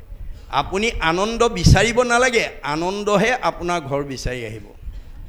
আপুনি ভগৱন্তক বিচাৰিব নালাগে, ভগৱন্তহে আপোনাৰ ঘৰ বিচাৰি আহিব। আজি ভাগৱত শুনি আপোনালোকে টিপাম গাঁৱত এনেকুৱা এখন পৰিয়ালত বাস কৰিবলৈ শিকিব লাগিব যিখন ঘৰলৈ কৃষ্ণ নমতাকে আহে, কৃষ্ণ নমতাকে আহে, কৃষ্ণক মাতিব নালাগে। ভগৱানে কৈছে মই নিজে যাম। যিখন ঘৰত পুৱা গধূলি ধূপ ধূনা জ্বলিব, ঈশ্বৰ উপাসনা কৰিব, যেই নাম সেই হৰি, জানা নিষ্ট কৰি নামৰ সংগ নচাৰন্ত হৰি। আমি মানুহ হিচাপে পুৱা গধূলি ধূপ ধূনা জ্বলাই ঈশ্বৰ উপাসনা কৰিলেহে মানুহৰ জন্ম ধৰা সাৰ্থক হ'ব। হৰি গুণনাম শ্ৰৱণ কীৰ্তন ভজিও হৰি চৰণ মনুষ্য হুইবাৰ এহি মানে মাত্ৰ জানা নিজ প্ৰয়োজন। চাৰিমুঠি জীৱৰ ভিতৰত জীৱশ্ৰেষ্ঠ মানুহৰ প্ৰধান লক্ষ্যটো কি? ভগৱানক ভজিব লাগিব। অসংখ্যাত জীৱ আছে সংসাৰৰ ভিতৰে, মনুষ্যকে ভজে আনে ভজিতে নাপাৰে। গীতাত কৈছে মানুহে ভজিব পাৰে, অন্য জীৱই ভজিব নোৱাৰে। আপুনি মানুহ হৈ ৰাতিপুৱা গধূলি ধূপ এডাল জ্বলাই ল'ৰা ছোৱালীকেইটাক লৈ ঈশ্বৰ উপাসনা কৰিছেনে নাই? তাৰ ওপৰতহে আপোনাৰ ঘৰখন কৃষ্ণ থকা ঘৰ নে অসুৰ থকা ঘৰ। যিখন ঘৰত পুৱা গধূলি ধূপ ধূনা নজ্বলে, ঈশ্বৰ উপাসনা নকৰে, সেইখন ঘৰ বিচাৰি কোন যাব? ভাগৱতৰ দ্বাদশ স্কন্ধত কৈছে শ্ৰৱণ কীৰ্তন জড়িত কৃষ্ণৰ নকৰে তৈতেখে ৰাক্ষসীগণে বিঘিনি আচৰে। যিখন ঘৰত পুৱা গধূলি ধূপ ধূনা নজ্বলে, ঈশ্বৰ উপাসনা নকৰে, সেইখন ঘৰলৈ অঘাসুৰ, বকাসুৰ, প্ৰলম্বাসুৰ, অৰিষ্টাসুৰ, পুতনা, ব্যমাসুৰ, ধেনুকাসুৰ চব আহি সোমাই যাব। কায়িকভাৱে নহয় দেই, স্বভাৱগতভাৱে, গুণগতভাৱে। আপোনালোকৰ টিপাম গাঁৱৰ এনেকুৱা কিছুমান ঘৰৰ পৰিয়াল আছে, কথা ক'বই নোৱাৰে, টিঙিচকৈ খং উঠেই, কথা ক'বই নোৱাৰে, লাঠিডাল উলিয়াই আনে, কথা ক'বই নোৱাৰে, ঠেঁপেচ লাগি ৩-৪ দিনমানলৈ ভাত পানী নাখায়েই। এনেকুৱা স্বভাৱ যিখন ঘৰৰ পৰিয়ালত আছে সেইখন অসুৰ থকা পৰিয়াল। গতিকে সেই আসুৰিক ভাৱবিলাক যেতিয়ালৈকে আপুনি মাৰিব নোৱাৰিব তেতিয়ালৈকে সেইখন ঘৰত আপোনালোকে শান্তি নাপাব। সেইকাৰণে কৃষ্ণই সৰু কালতে, বাল্যকালতে গকুলত কেইবাটাও অসুৰ মাৰি লৈছে, বাল্যকালতে বধ কৰিছে। কাৰণ সৰু কালতে যদি ল'ৰা ছোৱালী ভাল নকৰে ডাঙৰ হ'লে ভাল কৰিব নোৱাৰিব। হেন জানি শিশু হ'ব এৰা আন কৰ্ম ধৰিও কুমাৰ কালে ভাগৱত ধৰ্ম। ভক্তি ধৰ্ম আপুনি সৰুৰ পৰা শিকাব। ল'ৰা ছোৱালীক পুৱা গধূলি প্ৰাৰ্থনা কৰিবলৈ, স্কুললৈ যাওঁতে কৃষ্ণ বুলি কৈ যাবলৈ, দেউতাক মাক সেৱা এটা কৰি যাবলৈ আপোনালোকে শিকাব। কাৰণ আপোনালোকৰ ল'ৰাটো ক'ৰবালৈ যাত্ৰা কৰি ওলোৱা, আপুনি কোনো কৰ্ম এটা কৰাৰ লগত আপোনাৰ কি থাকিব? কামনা আৰু বাসনা থাকিব। আপুনি কোনো কাম বাসনা বা কামনাহীনভাৱে আমি জীৱনত কোনো কাম নকৰোঁ। আমি ক'ৰবালৈ যাত্ৰা কৰি ওলাওঁতে আমাৰ লক্ষ্য বা উদ্দেশ্য এটা থাকে। লক্ষ্য বা উদ্দেশ্য নথকাকৈ আমি কোনো কলৈকো নাযাওঁ। গতিকে আপুনি যাত্ৰা কৰি লক্ষ্য কৰি ওলোৱা লক্ষ্যটো কোনে পূৰণ কৰিব? আপুনি কৰা কামটোৰ কামনা বাসনা আপোনাক কোনে পূৰণ কৰিব? ভগৱানে কৈছে মই কৰিম, মই পূৰ্ণ কাম, তুমি অকাম, মই স্বতন্ত্ৰ, তুমি পৰতন্ত্ৰ। তুমি বহুত দিনৰ পৰা ক'ৰবালৈ যাম বুলি ভাবি থাকিলেও নিৰ্দিষ্ট দিনা যাব নোৱাৰিবও পাৰা যদি মই যাব নিদিওঁ। খাম বুলি বাঢ়ি লোৱা ভাত কাঁহীও খাবলৈ নাপাব পাৰা যদি মই খাব নিদিওঁ। শুম বুলি পাৰি লোৱা বিচনাখনতো শুবলৈ নাপাব পাৰা যদি মই শুব নিদিওঁ। মই স্বতন্ত্ৰ, তোমালোক পৰতন্ত্ৰ, মই পূৰ্ণ কাম, তোমালোক অকাম। গতিকে ভাগৱত শুনি সকলো কাম মোত অৰ্পণ কৰি কৰিবলৈ শিকিবা। যত ধৰ্ম কৰ্ম কৰা কৃষ্ণত অৰ্পণ, তেবে অপ্ৰয়াসে সিজিবেক প্ৰয়োজন। আপোনাৰ মনৰ কামনা ভগৱন্তহে পূৰণ কৰিব, আপুনি কৰিব নোৱাৰে। এই কথা নাজানি আজি আমাৰ সমাজত বহুত মানুহে নিজেই ধনী হ'ব বিচাৰে, নিজেই সুখী হ'ব বিচাৰে। তাৰ কাৰণে দৰকাৰ হ'লে কাৰোবাক দুখ দিব, আঘাত দিব, অন্যায় কৰিব, ঠগ কৰিব, প্ৰবঞ্চনা কৰিব, সীমা ঠেলি নিজৰ ফালে অকণমান বঢ়াই লৈ ধনী হোৱাৰ প্ৰয়াস কৰে। সেইটো স্বভাৱ যদি কাৰোবাৰ আছে আজি ইয়াতে এৰিব। কাৰোবাক দুখ দি, আঘাত দি, অন্যায় কৰি, ঠগ প্ৰবঞ্চনা কৰি সীমা ঠেলি আপুনি ধনী হ'ব নোৱাৰিব। কাৰণ ভগৱন্তই কৈছে কাক ঠগিছা, কাক দুখ দিছা, কাৰ সীমা ঠেলিছা? চবতে মই আছোঁ। মোকেই দুখ দিবা, মোকেই আঘাত দিবা, মোৰে সীমা ঠেলিবা, মই আকৌ তোমাক ধনী কৰি ৰাখিব লাগে, সুখী কৰি ৰাখিব লাগে। ভাগৱত শুনি এই বেয়াবিলাক এৰি ভাল ল'বা, তেতিয়াহে তুমি মোৰ পৰা কৃপা লাভ কৰিব পাৰিবা। মনত ৰাখিব কথাটো। ভাগৱত শুনিবলৈ সেইকাৰণে আহিব লাগে যে আপোনাৰ হৃদয়খন, আপোনাৰ মনটো বিপথে গৈছে নেকি? আপোনাৰ মনে ৰাতিপুৱা শুই উঠিয়ে কৈছে নেকি মুখখন ধুই চাহ একাপ নাখালে, লাল চাহ একাপ নাখালে, শুকান ৰুটি এটা নাখালে, তামোল এখন নাখালে, চেদা পালি নাখালে, কিবা এমুঠি নাখালে পাছৰ কামবিলাক কৰিব নোৱাৰোঁ বুলি আপোনাৰ মনে আজি তাৰিখলৈকে কৈ আছে নেকি বাৰু? যদি কৈছে আজি ইয়াতে এৰিব। আমাৰ গুৰুজনে কৈছে তুমি ৰাতিপুৱা শুই উঠি প্ৰথমতে বিষ্ণু যজ্ঞ কৰিবা, তাৰপিছত ভূত যজ্ঞ কৰিবা। বিষ্ণু যজ্ঞ মানে গা পা ধুই ঈশ্বৰ উপাসনা কৰি ধূপ এডাল জ্বলাই আপুনি ঈশ্বৰ উপাসনা কৰাৰ পিছতে পঞ্চভূতৰ দেহটো ৰাখিবৰ কাৰণে খোৱা বোৱা কৰিব লাগে। আমাৰ কিছুমান মানুহে এই দৰ্শনটো নাজানি শুই উঠি মুখখন ধুয়ে চিধাই ভূত যজ্ঞতে লাগি যায়। মানে আমুকটো নাখালে মোৰ নহয়, তামুকটো নাখায়, এইটো স্বভাৱ যদি আছে আজি ইয়াতে এৰিব।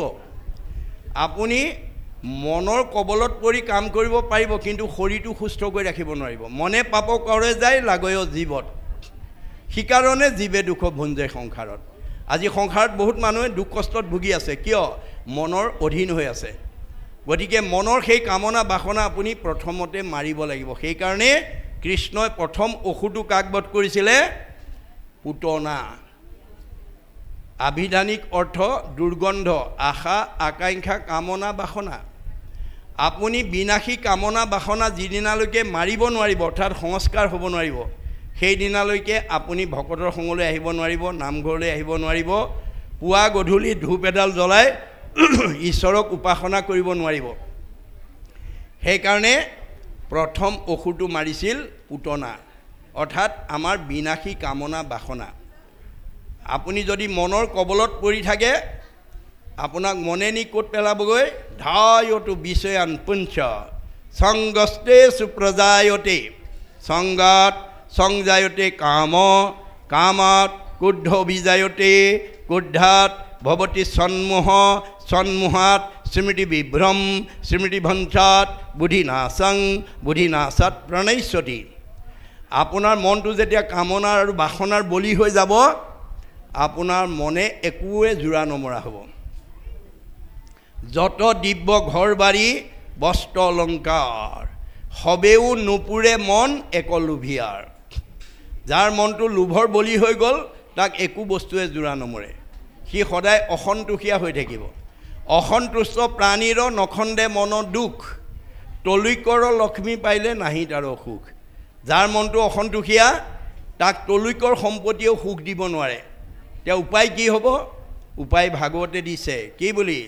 যেহি পাৱে তাতে মহাতুষ্ট হুৱে মন, তেৱেহে বিপ্ৰৰ তেজ বাঢ়ে অনুক্ষণ। আপুনি পূৰ্বজন্মৰ পুণ্যৰ অনুকূলে টিপাম গাঁৱত য'তেই আপোনাক ভগৱন্তই ৰাখিছে পূৰ্ব পুণ্যৰ অনুপাতে, আৰু কৰ্ম কৰি যি ফল পাইছে ভক্তিৰ দ্বাৰা, তাতেই সন্তুষ্ট হৈ সুখে দুখে মুখে জনো চাৰাৰাম নাম। সুখ দুখ সকলো সময়তে ভগৱন্তৰ নাম লৈ থাকক, ভগৱন্তে আমাক উত্তৰণ ঘটাই থাকিব। গতিকে এই তথ্য নুবুজি আজি আমাৰ সমাজত বহুত কোৱালিফাইড মানুহে, বহুত উচ্চ পদস্থ বিষয়ত চাকৰি কৰা মানুহে ভাগৱতৰ এই দৰ্শন, বেদৰ দৰ্শন নাজানি ভগৱানে দিয়াটোত সন্তুষ্ট নাথাকি আৰু বেছি বিচাৰিবলৈ গৈ ৰঙাঘৰৰ অতিথি হ'ব লগা হৈছে। বহুত উচ্চ পদস্থ বিষয়ত চাকৰি কৰা মানুহ ৰঙাঘৰৰ অতিথি হৈছে। কোনোবাই চাকৰিৰ পৰা নিলম্বন হৈছে, কিয়? তেওঁ ভগৱানে দিয়াটোত সন্তুষ্ট হোৱা নাই। সেইকাৰণে এজন দাৰ্শনিক পণ্ডিতে কৈছে, we must concentrate as much as we get from God. ভগৱানে আমাক যিটো দিছে আপুনি তাতেই সন্তুষ্ট থাকিবলৈ শিকক, নহ'লে আপোনাৰ নিজৰ ভৰিত নিজেই কুঠাৰ মাৰিব। এই তথ্য ভাগৱতে আমাক দি আছে। এই ভাগৱতৰ দৰ্শনৰ মাজেদি আমি যাতে উঠি অহা প্ৰজন্মক আমি সঠিক পথৰে আগুৱাই নিব পাৰোঁ, তাৰ কাৰণে আপোনালোকে জ্যেষ্ঠসকলে এই কৰ্ম আঁচনি, মহাপুৰুষৰ অমূল্য অৱদান নামঘৰত পাৰিলেতো সদায়, নোৱাৰিলে সপ্তাহত, নোৱাৰিলে পষেকত, নোৱাৰিলে মাহেকত, নোৱাৰিলে 3 মাহত, নোৱাৰিলে 6 মাহত, নোৱাৰিলে বছৰেকত এবাৰ হ'লেও আজিৰ দৰে এই ভক্তি চৰ্চা কৰিব লাগিব তেতিয়াহে আপোনালোকৰ গাঁওখনৰ জীৱবিলাক পৰিৱেশবিলাক প্ৰদূষণমুক্ত হৈ যাব আজি আপোনালোকে মাইক্ৰফোন ব্যৱহাৰ নকৰাকেও অনুষ্ঠান পাতিব পাৰিলেহেঁতেন কিন্তু তেতিয়া নামঘৰৰ ভিতৰসকলেহে শুনিলেহেঁতেন মাইক্ৰফোন ব্যৱহাৰ কৰাৰ কাৰণে পইচা কেইটামান বেছি খৰচ হৈছে আপোনালোকৰ সেৱকীসকলৰ পুণ্যও বেছি হৈছে আমাৰ ভাগৱতত কৈছে একজনে যদি নাম উচৰৈ শুনে মানে পাপ সবাৰো হৰৈ এজনে যদি ঈশ্বৰৰ নাম লওঁতে ইয়াৰ প্ৰতিধ্বনি মাইক্ৰফোনেদি যিমান দূৰলৈকে গৈছে মানুহটো দূৰৰ কথা মূৰ ভক্ত জড়িত থাকে উদাৰ চৰিত্ৰ কীট পতংগ কুশিত কৰে পবিত্ৰ পঁইতাচোৰা নিগনি পৰ্যন্ত এই অঞ্চলৰ আজি উদ্ধাৰ হৈ গৈছে জগতৰ প্ৰদূষণ বায়ু সংশোধন হৈ গৈছে গতিকে আপোনালোকৰ আজি সমাজে কৰা এই কাৰ্যসূচীটোৱে জগতৰ উপকাৰ কৰিছে আৰু ইমানবিলাক মানুহক মাতি আনি আজি কৃষ্ণ কথা শুনাই জন্ম জন্মান্তৰ কাৰণে পুণ্য অৰ্জন কৰি দিছে গতিকে এইটো আপোনালোকৰ উপকাৰ কৰা হ'ল পৰোপকাৰায় পুণ্যম আপোনালোকৰ পুণ্য উপাৰ্জন হৈ গ'ল মনত ৰাখিব কথাটো গতিকে এই কৰ্মসূচীবিলাক আপোনালোকৰ যিখন ঘৰত বোৱাৰীজনী বা ছোৱালীজনী বা আইগৰাকীয়ে ৰাতিপুৱা শুই উঠি ঘৰ দুৱাৰ সাৰি মচি ধূপ ধূনা জ্বলাই ঈশ্বৰৰ উপাসনা কৰিছে কি বুলি ব্ৰহ্মাই আদি কৰি জীৱ যত ৰাম ৰাম ৰাম ৰাম ৰাম মায়া সজ্জা মাজে আছয় ঘুমতি যায় ধুনীয়া সুৰত গাইছে আন এঘৰত আকৌ আন এগৰাকী বোৱাৰী বা ছোৱালীয়ে গাইছে মুক্তিটো নিস্পৃহাজিতো সেহি ভকতক নমো ৰসময় মাগুহু ভকতি সমস্ত মস্তকমণি নিজ ভকতৰ বৈশ্য ভজু হেন দেৱ যদুপতি ধুনীয়া সুৰত গাইছে বাটেদি যোৱা মানুহে বোৱাৰীজনী আৰু ছোৱালীজনীৰ মাত আৰু প্ৰাৰ্থনাৰ সুৰ শুনি স্তম্ভিত হৈ ৰৈ দিছে কিন্তু বোৱাৰী আৰু ছোৱালী দুজনীয়ে নাজানে ব্ৰহ্মা আদি কৰি জীৱ যত ৰাম ৰাম ৰাম ৰাম ৰাম মায়া সজ্জা মাজে আছয় ঘুমতি যায় মানেনো কি ইগৰাকীয়েও নাজানে মুক্তিটো নিস্পৃহা যিটো সেহি ভকতৰ নমো ৰসময় মাগুহু ভকতি মানেনো কি গুৰুজনাই কৈছে তোমাৰ মুখৰ আগত বিহ অকণমান পৰি আছিলে তুমি নাজানা বিহ বুলি অমৃত বুলি বুটলি খাই দিলা এতিয়া বিহে ক'ব নেকি এওঁ নাজানি খাইছে এওঁ নামাৰো বুলি বিহ জানিয়েই খাওক বা নাজানিয়েই খাওক বিহে মানুহ মাৰিবই ঈশ্বৰৰ নাম অৰ্থ জানি লওক বা নাজানি লওক জানি বা নাজানি কৰে নামৰ কীৰ্তন তথাপিতো পাপদোহী নামে কৰে চন গতিকে পুৱা গধূলি যিখন ঘৰত ঈশ্বৰৰ উপাসনা হ'ব পাপ মুক্ত হৈ যাব হৰি নাম হুতাখন পাপ সুখান বন খনেকতে দহি কৰে চন এই সত্যটো গুৰুজনাৰ দিনত নিৰূপণ কৰি অলৌকিকক লৌকিক কৰি অবাস্তৱক বাস্তৱ কৰি উদাহৰণ দি থৈ গৈছে কোনে ৰাধিকা সতীয়ে গুৰুজনৰ ওচৰত সতী পৰীক্ষা দিবলৈ গৈ কি বুলি কৈছিল গুৰুদেৱ মোৰ সতীত্ব গুণৰ অন্যতম বৈশিষ্ট্য হ'ল অপ্ৰাতসে উঠিয়া কৰোঁ গৃহকৰ্মগণ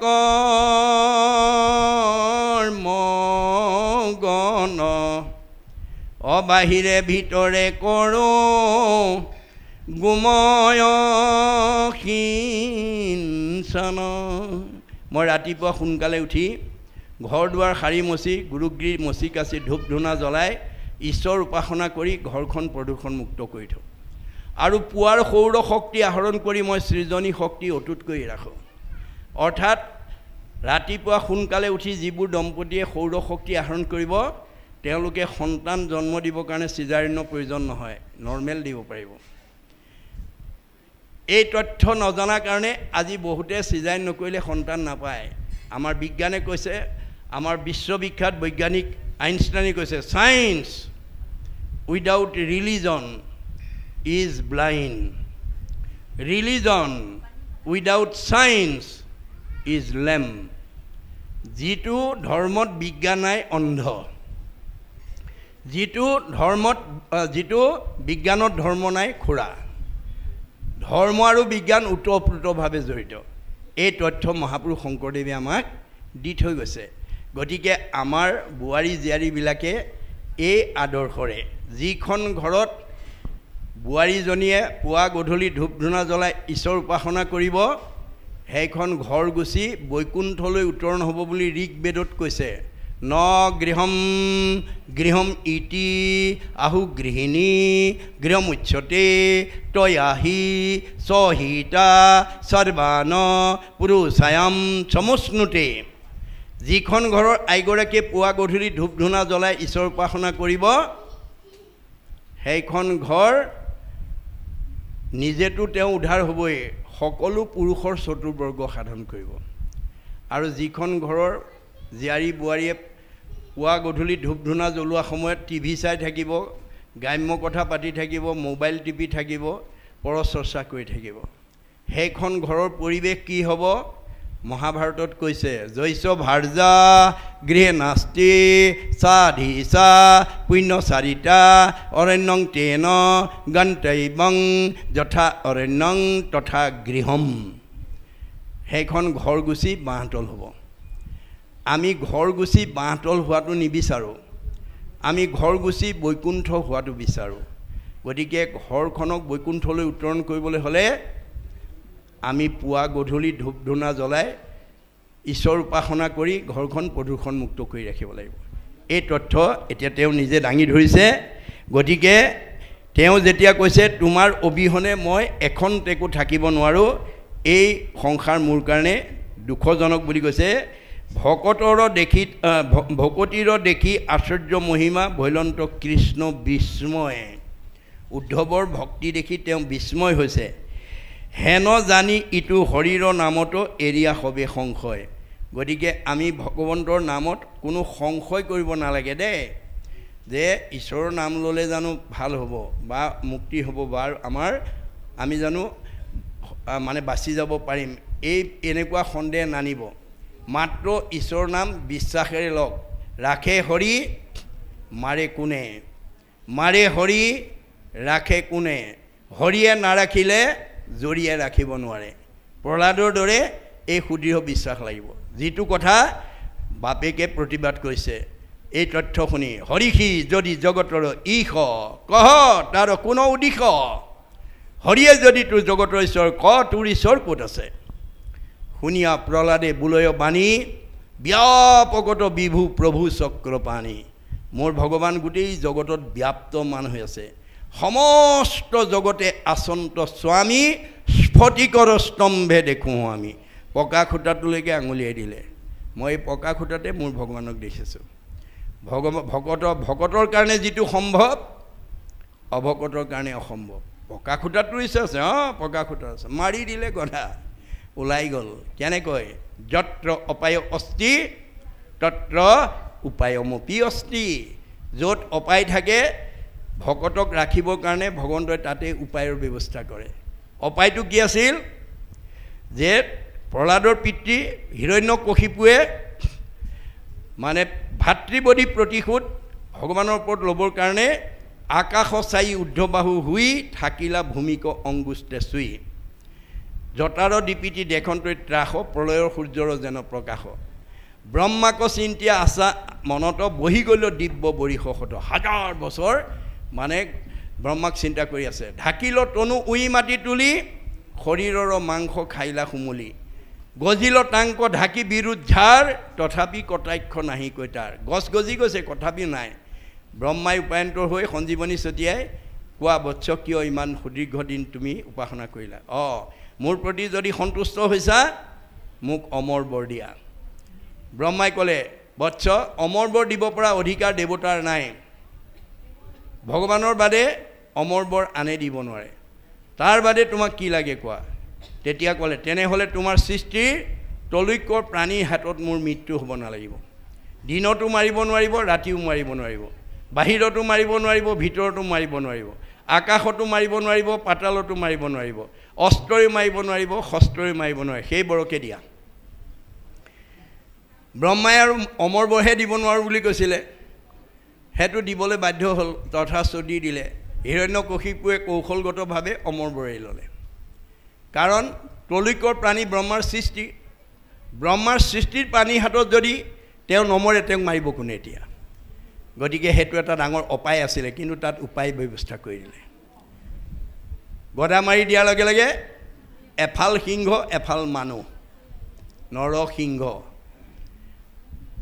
হেতু জন্তু বা হেতু জীৱ তেতিয়ালৈকে ব্ৰহ্মাই সৃষ্টি কৰা নাছিল ব্ৰহ্মাৰ সৃষ্টি বাহিৰৰ জীৱ এটা সৃষ্টি হৈ গ'ল দিনতো মৰা নাই ৰাতিও মৰা নাই সন্ধ্যা সময়ত মাৰিছে বাহিৰতো মৰা নাই ভিতৰতো মৰা নাই পানী পুটাত মাৰিছে আকাশতো মৰা নাই পাতালতো মৰা নাই কৰঙনৰ ওপৰত তুলি মাৰিছে অস্ত্ৰই মৰা নাই শস্ত্ৰই মৰা নাই নখেৰে বিদাৰি মাৰিছে এয়া নামৰ মহিমা মনত ৰাখিবা দেই নামৰ মহিমা সুদৃঢ় বিশ্বাসে নাম লওক আপুনি ফল পাব বিশ্বাসে পাইবে তাংক তৰ্কে বহু দূৰ আপুনি ভগৱানৰ ওপৰত বিশ্বাস কৰি কাম কৰক আমাৰ এজন দাৰ্শনিক পণ্ডিতে কৈছে be faithful to your land will be faithful to you তুমি মাটিডৰাক বিশ্বাস কৰি খেতি কৰিবলৈ শিকা মাটিডৰাই তোমাৰ বিশ্বাস ভংগ নকৰে আপুনি ভগৱানত বিশ্বাস কৰি কৰ্ম কৰিবলৈ শিকক ভগৱানে কেতিয়াও তোমাৰ বিশ্বাস ভংগ নকৰে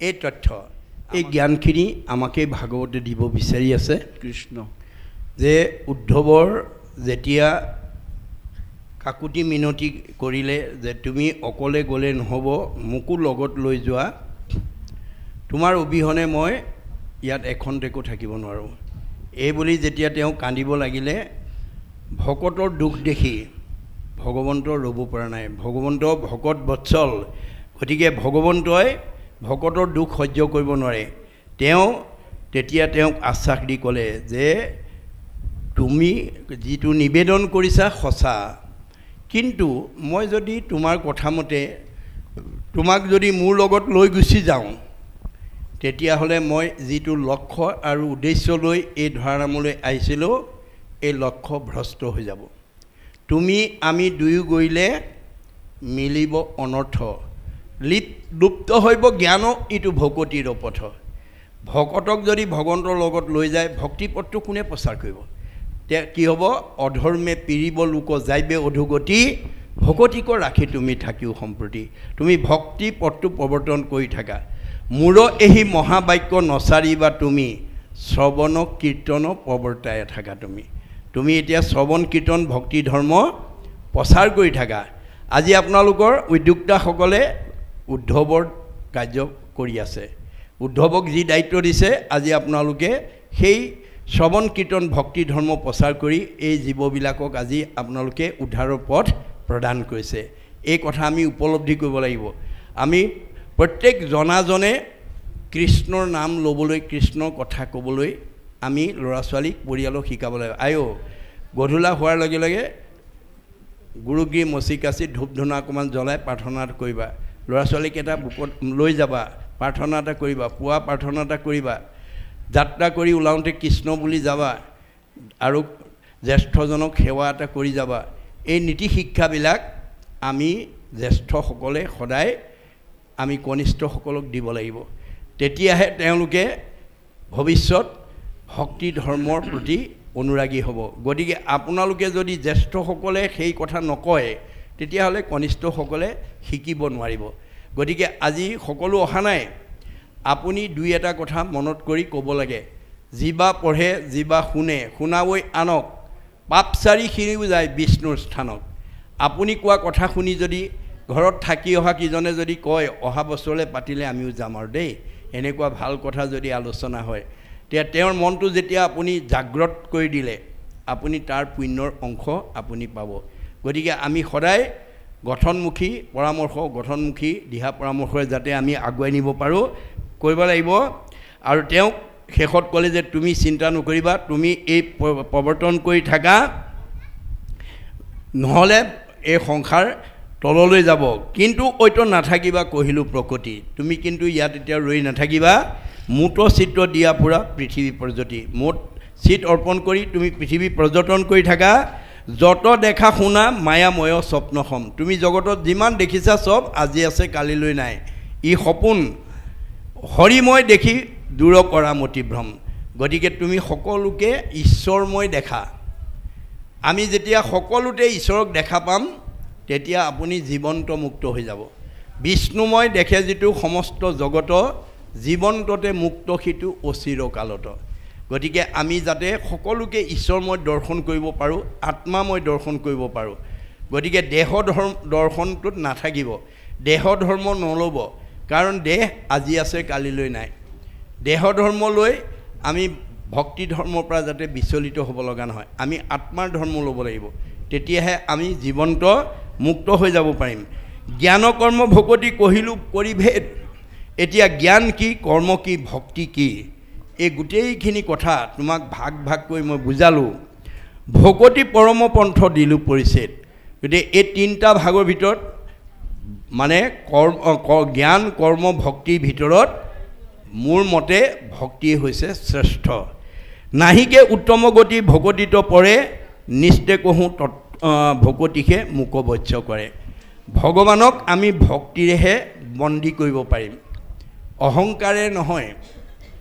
অহংকাৰে নহয় যেতিয়া শান্তি প্ৰস্তাৱ লৈ কৌৰৱ পাণ্ডৱৰ যুদ্ধ নহ'বৰ কাৰণে শান্তি প্ৰস্তাৱ লৈ গৈছিল তেতিয়া দুৰ্যোধনে ৰাজসভাত কৃষ্ণক দেখি দুষাখনক কৈছে ভাই দুষাখন বান এই কলীয়া কৃষ্ণক ইয়ে যতকত ঘাই তেতিয়া কৃষ্ণই হাঁহি পেলাই কৈছে ৰাজা দুৰ্যোধন মোক বান্ধিব পৰা সেইডাল জৰি জানো তোমাৰ ৰাজভঁৰালত আছে মোক বান্ধিছিল মা যশোদাই মোক বান্ধি ৰাখিছিল মানে ঘূৰাই আনিছিল পেহী কুন্তীয়ে সেইডাল জৰি জানো তোমাৰ আছে অৰ্থাৎ ভগৱন্তক আমি অহংকাৰেৰে বান্ধিব নোৱাৰিম ভক্তিভাৱেৰে বান্ধিব লাগিব ভক্তিৰ জৰিয়ে বুজিছেনে যদ্যপি অজিত তুমি তিনিও জগতে তথাপি তোমাকো জিনে সেহিহে ভকতে ভক্তিৰ বলত ভগৱন্তক বান্ধি ৰাখিব পাৰে ঘৰত বন্দী কৰি ৰাখিব পাৰে যিটো নামলৈ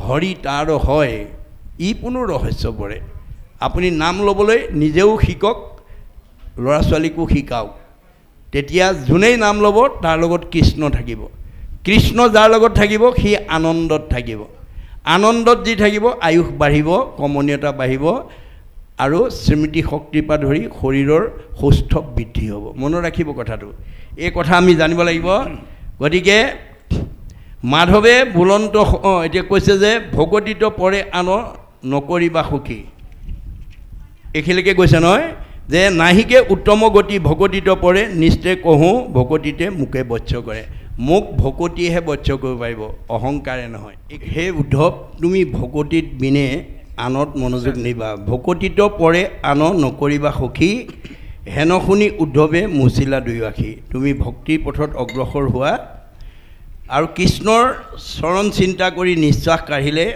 আৰু গদ বাণীৰে ক'লে হে প্ৰাণ বন্ধু মোক বুলিও বুজাই ঋষি সমস্তৰ কিয় একমতি নাই তুমি মোক যোৱাৰ আগতে কোৱাচোন এই ঋষিসকলৰ মতভেদ কিয় তেওঁলোকে একেটা কথাকে নকয় কিয় কেহু বোলে কৰ্ম কেহু বোলৈ জ্ঞানে গতি তোমাৰো সন্মত পথ কেৱলে ভকতি এতিয়া কোনোৱে কয় জ্ঞানৰ গতি পাব কোনোৱে কয় কৰ্মৰ গতি পাব আৰু তুমি কৈছা কেৱল ভক্তিতহে গতি পাব একে বেদ বাক্য কিয় ভৈল মতিভেদ একে বেদৰে আকৌ তেনেকুৱা মতিভেদ কিয় হ'ল মানে দ্বিমত কিয় হৈছে কিংকৰ কেশৱ সংশয় কৰা ছেদ তুমি কৃপা কৰি মোক সংশয়টো ছেদ কৰি দিয়া অনাদি ঈশ্বৰত তুমি শিৱ সৰ্বজান তুমি সকলো জানা পৰিচ্ছেদৰ দাতাত তুমি বিনে নাহি আন তোমাতকৈ আৰু মানে শুদ্ধ উত্তৰ দিব পৰা সঠিক উত্তৰ দিব পৰা ব্যক্তি আৰু বেলেগ নাই মাধৱে বুলন্ত সখী শুনিও সিদ্ধান্ত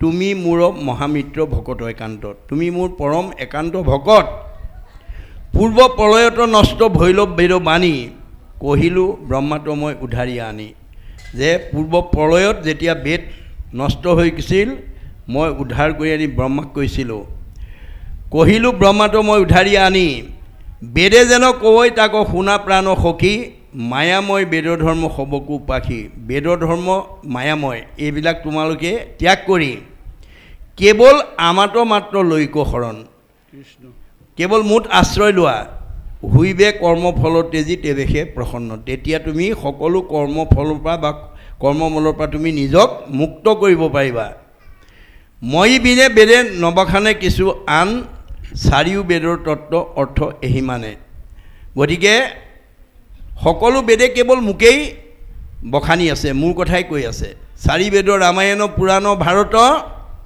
হৰিকেশে কয় মাত্ৰ সমস্ত শাস্ত্ৰত সকলো শাস্ত্ৰই হৰি কথাকে কয় গতিকে মনুত প্ৰথমে ব্ৰহ্মা কহিলা হৰিষি পাছে জানিলন্ত বেদ সবে সপ্তঋষি প্ৰথমে ব্ৰহ্মাই মনুত কৈছিলে স্বয়ম্ভু মনুক আৰু মনুৰ পৰা সপ্তঋষিয়ে জানিলে তাতো পাছে পাইলে সুৰাসুৰ সিদ্ধ নাগে সুৰ অসুৰ আৰু সিদ্ধ নাগবিলাকে পালে অনন্তৰে বেদক মনুষ্যে পালালাগ আৰু শেষত মানুহে পালে যাৰ যেন মতি কৰে বেদক ব্যাখ্যান নিজ অৰ্থে ভকতিত তেজি বুজয়ান এতিয়া যাৰ যেনেকুৱা মন সেইমতে বেদৰ ব্যাখ্যা কৰিবলৈ ধৰিলে নিজ অৰ্থে ভকতিক তেজি বুজে আন আৰু যি মনত আছে সি সেইমতে বুজে আৰু সেইমতে কয় ভক্তি পথৰ পৰা এৰি নিজা মতটো প্ৰকাশ কৰে কেহু বোলৈ বেদে কৰৈ যজ্ঞব্ৰত দানে কেহু বোলৈ ক্ষুদ্ৰদেৱ পূজা তীৰ্থ মানে কিছুমানে কৈছে নাই তুমি যজ্ঞ কৰা ব্ৰত কৰা দান কৰা কোনোবাই কৈছে নাই ক্ষুদ্ৰ দেৱতা পূজা কৰা তীৰ্থ কৰা কেহু বোলৈ বেদে কৈ জ্ঞানতহে গতি কোনোবাই কয় আকৌ বোলে নাই জ্ঞানতহে গতি পাব গুণৰ ইচ্ছাই বুজে যাৰ যেন মতি যোনে যি গুণত থাকে আপোনাৰ মনটো যেনেকুৱা আপুনি আনক তেনেকুৱাই দেখে আমাৰ বুঢ়াসকলে কয় চোৰেহে চোৰক ঠেং দেখে মোৰ মনটো যদি চোৰ হয় মই আনক চোৰেই দেখিম মই যদি সৎ হওঁ আনক সতেই দেখিম গতিকে আমাৰ মনৰ ওপৰতে আমাৰ জগতখনত ভাৱবিলাক প্ৰকাশ কৰি থকা হয় কৰ্মবিলাক কৰি থকা হয় এদিন মানে হেৰিয়াৰ লক্ষ্মণ আৰু হনুমানৰ মাজতে আলোচনা কৰি থাকোঁতে বিতৰ্কৰ সন্মুখীন হ'ব লগা হ'ল হনুমানে প্ৰসংগ কমতে লক্ষ্মণক ক'লে বুজিছা ভাই লক্ষ্মণ পাৰিজাত ফুলবিলাক ইমান ৰঙা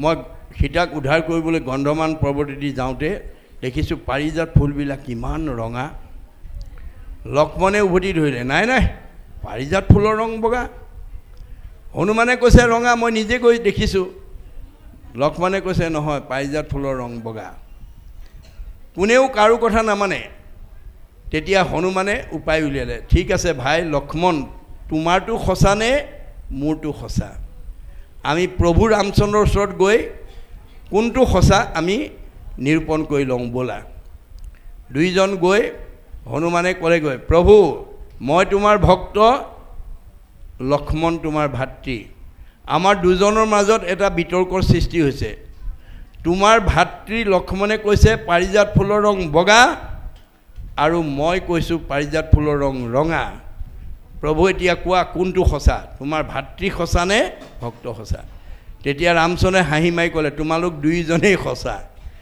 তেতিয়া হনুমানে উভতি ধৰিলে নাই প্ৰভু এইটো কেতিয়াও মই মানি ল'ব নোৱাৰোঁ সঁচা কেতিয়াও দুটা হ'ব নোৱাৰে তুমি ভাতৃ আৰু ভক্তক সন্তুষ্ট দিবৰ কাৰণে এনেকুৱা ধৰণে তুমি উত্তৰ দিছা মই পুনৰ তোমাক আহ্বান জনাইছোঁ প্ৰকৃততে তোমাৰ ভাতৃ সঁচা নে মই সঁচা কোৱা তেতিয়া প্ৰভু ৰামচন্দ্ৰে ক'লে মই তোমালোকক সঁচা বুলি এইকাৰণেই কৈছিলোঁ দুইজন সঁচা বুলি ৰাৱণে যেতিয়া সীতাক হৰণ কৰি নিছিল তুমি যেতিয়া ক্ৰোধাগ্নি মনেৰে আহি মোৰ ওচৰত আজ্ঞা বিচাৰি কৈছিলা মহাদেৱ প্ৰভু আজ্ঞা কৰক মই এইমাত্ৰ মানে ৰাৱণক বধ কৰি সীতাক উদ্ধাৰ কৰি ননা পৰ্যন্ত মই ক্ষান্ত নাথাকোঁ তেতিয়া তুমি খঙত তোমাৰ চকুযোৰ ৰঙা হৈ গৈছিলে সেইকাৰণে তুমি গোটেই জগতখন ৰঙাই দেখিছিলা গতিকে গোটেই পাৰিজাত ফুল ৰঙা দেখিছিলা কোনটো মোৰ ভাতৃ সাত্বিক গুণত আছিল সেইকাৰণে তেওঁ প্ৰকৃত ৰূপটো দেখিছিল পৃথিৱীখন একেই কিন্তু আপুনি কেনেকুৱা ৰঙৰ চশমা পিন্ধিছে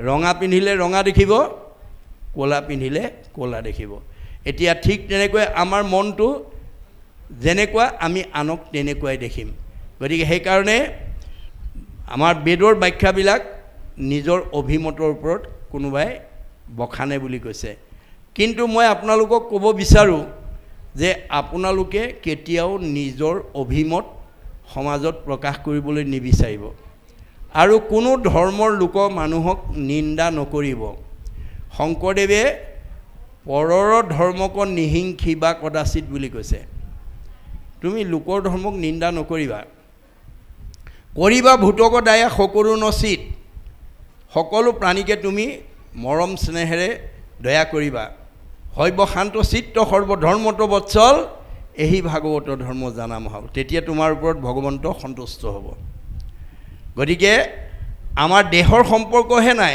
আত্মাৰ সম্পৰ্ক দিশত আমি সব একে ভগৱন্তৰ অংশ একেখন ঘৰৰ পৰা আহিছোঁ একেখন ঘৰলৈ যাব লাগিব তোমাৰ একে অংশ আমি যত জীৱ যাক তোমাৰ মায়াই প্ৰভু বান্ধিলে আমাক তেওঁ মায়াই পাই পেলাই এতিয়া আপোন পৰ চুতবৰ উচ্চ নিচ্চ মতা মাইকী এইবিলাক ভাগ কৰি পেলালে গতিকে আমি ভগৱানক দাবী কৰিব লাগিব কি বুলি দিওঁ উপদেশ ভজু তোমাৰ চৰণে কৰ্মৰ বন্ধন চিন্দু শ্ৰৱণ কীৰ্তনে আজিৰ দৰে শ্ৰৱণ কীৰ্তন কৰিলে আমাৰ পূৰ্বৰ কৰ্মবন্ধবিলাকৰ গাঁঠিবোৰ খুলি যাব সংশয়বোৰ দূৰ হ'ব ভিদ্যতে হৃদয় গ্ৰন্থি ছিদ্যতে সৰ্বসঞ্চয় গতিকে এই কথা আমি গুৰুত্ব দিব লাগিব গতিকে কতো মন্দমতি শাস্ত্ৰ নকৰে বিচাৰ কৰৈ কুল ধৰ্ম পূৰ্বপুৰুষ আচাৰ আমাৰ সমাজত কিছুমান মানুহ আছে শাস্ত্ৰ বিচাৰ নকৰে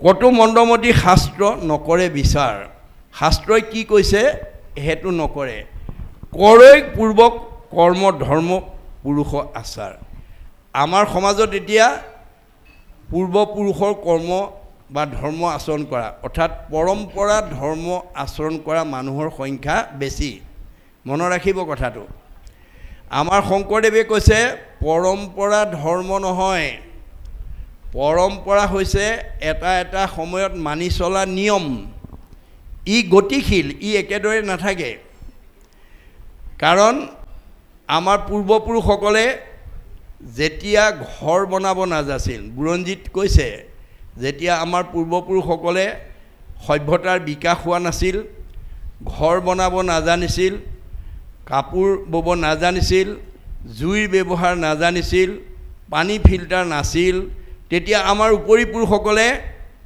ঘৰ বনাব নাজানোতে ক'ত আছিল পৰ্বতৰ গুহাত কাপোৰ বব নাজানোতে গছৰ বাকলি পিন্ধিছিল আৰু জুইৰ ব্যৱহাৰ নাজানোতে কেঁচা মঙহ খাইছিল পানী ফিল্টাৰ নাথাকোতে পুখুৰী নদীৰ পানী খাইছিল এতিয়া খাব নেকি বাৰু নাখায় কাৰণ এতিয়া সভ্যতা গতিশীল জীৱন গতিশীল সুখ দুখ গতিশীল জগত গতিশীল ধৰ্ম গতিশীল পৰম্পৰাও গতিশীল আমাৰ এইবোৰ একেদৰে নাথাকে ই সময়ে সময়ে গতি হৈ থাকে এতিয়া ধৰ্ম একেদৰে নাথাকে যুগ ধৰ্ম ভগৱন্তই নিজে অৱতাৰ হৈ দেখুৱাই থৈ গৈছে সত্য যুগত হৰি অৱতাৰ হৈ সকলো মানুহক ক'লে হেৰা জীৱশ্ৰেষ্ঠ মানুহ তোমালোকে এই পৃথিৱীৰ পৰা উদ্ধাৰ হ'বলৈ হ'লে সকলোৱে যজ্ঞ কৰিব কি ধ্যান কৰিব লাগিব সত্য যুগৰ সকলো মানুহে ধ্যান কৰিছিলে ত্ৰেতা যুগত ৰাম অৱতাৰ হৈ ক'লে যে হে জীৱশ্ৰেষ্ঠ মানুহ তোমালোকে এই পৃথিৱীৰ পৰা উদ্ধাৰ হ'বলৈ হ'লে তোমালোকে যজ্ঞ কৰিব লাগিব ত্ৰেতা যুগৰ মানুহে চবেই যজ্ঞ কৰিছিল দ্বাপৰ যুগত কৃষ্ণ অৱতাৰ হৈ কৈছিল হেৰা জীৱশ্ৰেষ্ঠ মানুহ তোমালোকে পূজা কৰিবা পূজা কৰিলেহে তোমালোকে উদ্ধাৰ হ'ব সেইকাৰণে দ্বাপৰ যুগৰ মানুহে চবেই পূজা কৰিছিল আৰু কলিত কৃষ্ণ শংকৰাপে কৈছিল তোমালোকে নাম ধৰা নাম ধৰিলে কলিত মানে উদ্ধাৰ হ'ব পাৰিবা কিয় আন ধৰ্মবিলাক কৃষ্ণৰ লগত গুচি গ'ল বুলি কৈছে আন ধৰ্ম কৃষ্ণৰ লগতে গুচি গৈলা একস্থান হুয়া হৰি নাম মাত্ৰ ৰহিলা কলিৰ যুগৰ মানুহ তৰিবৰ কাৰণে কেৱল নামহে থৈ থৈ গৈছে নামে তপ নামে জপ নামে যুগ ধ্যান নামে দান নামে পুণ্য কোটি তীৰ্থ স্নান নামে ধন জনবন্ধু নামে পিতা মাতা নামে নিজ সুহৃদ নামে সেই গতি দাতা ইহ পৰলোকে নাম বিনে গতি নাই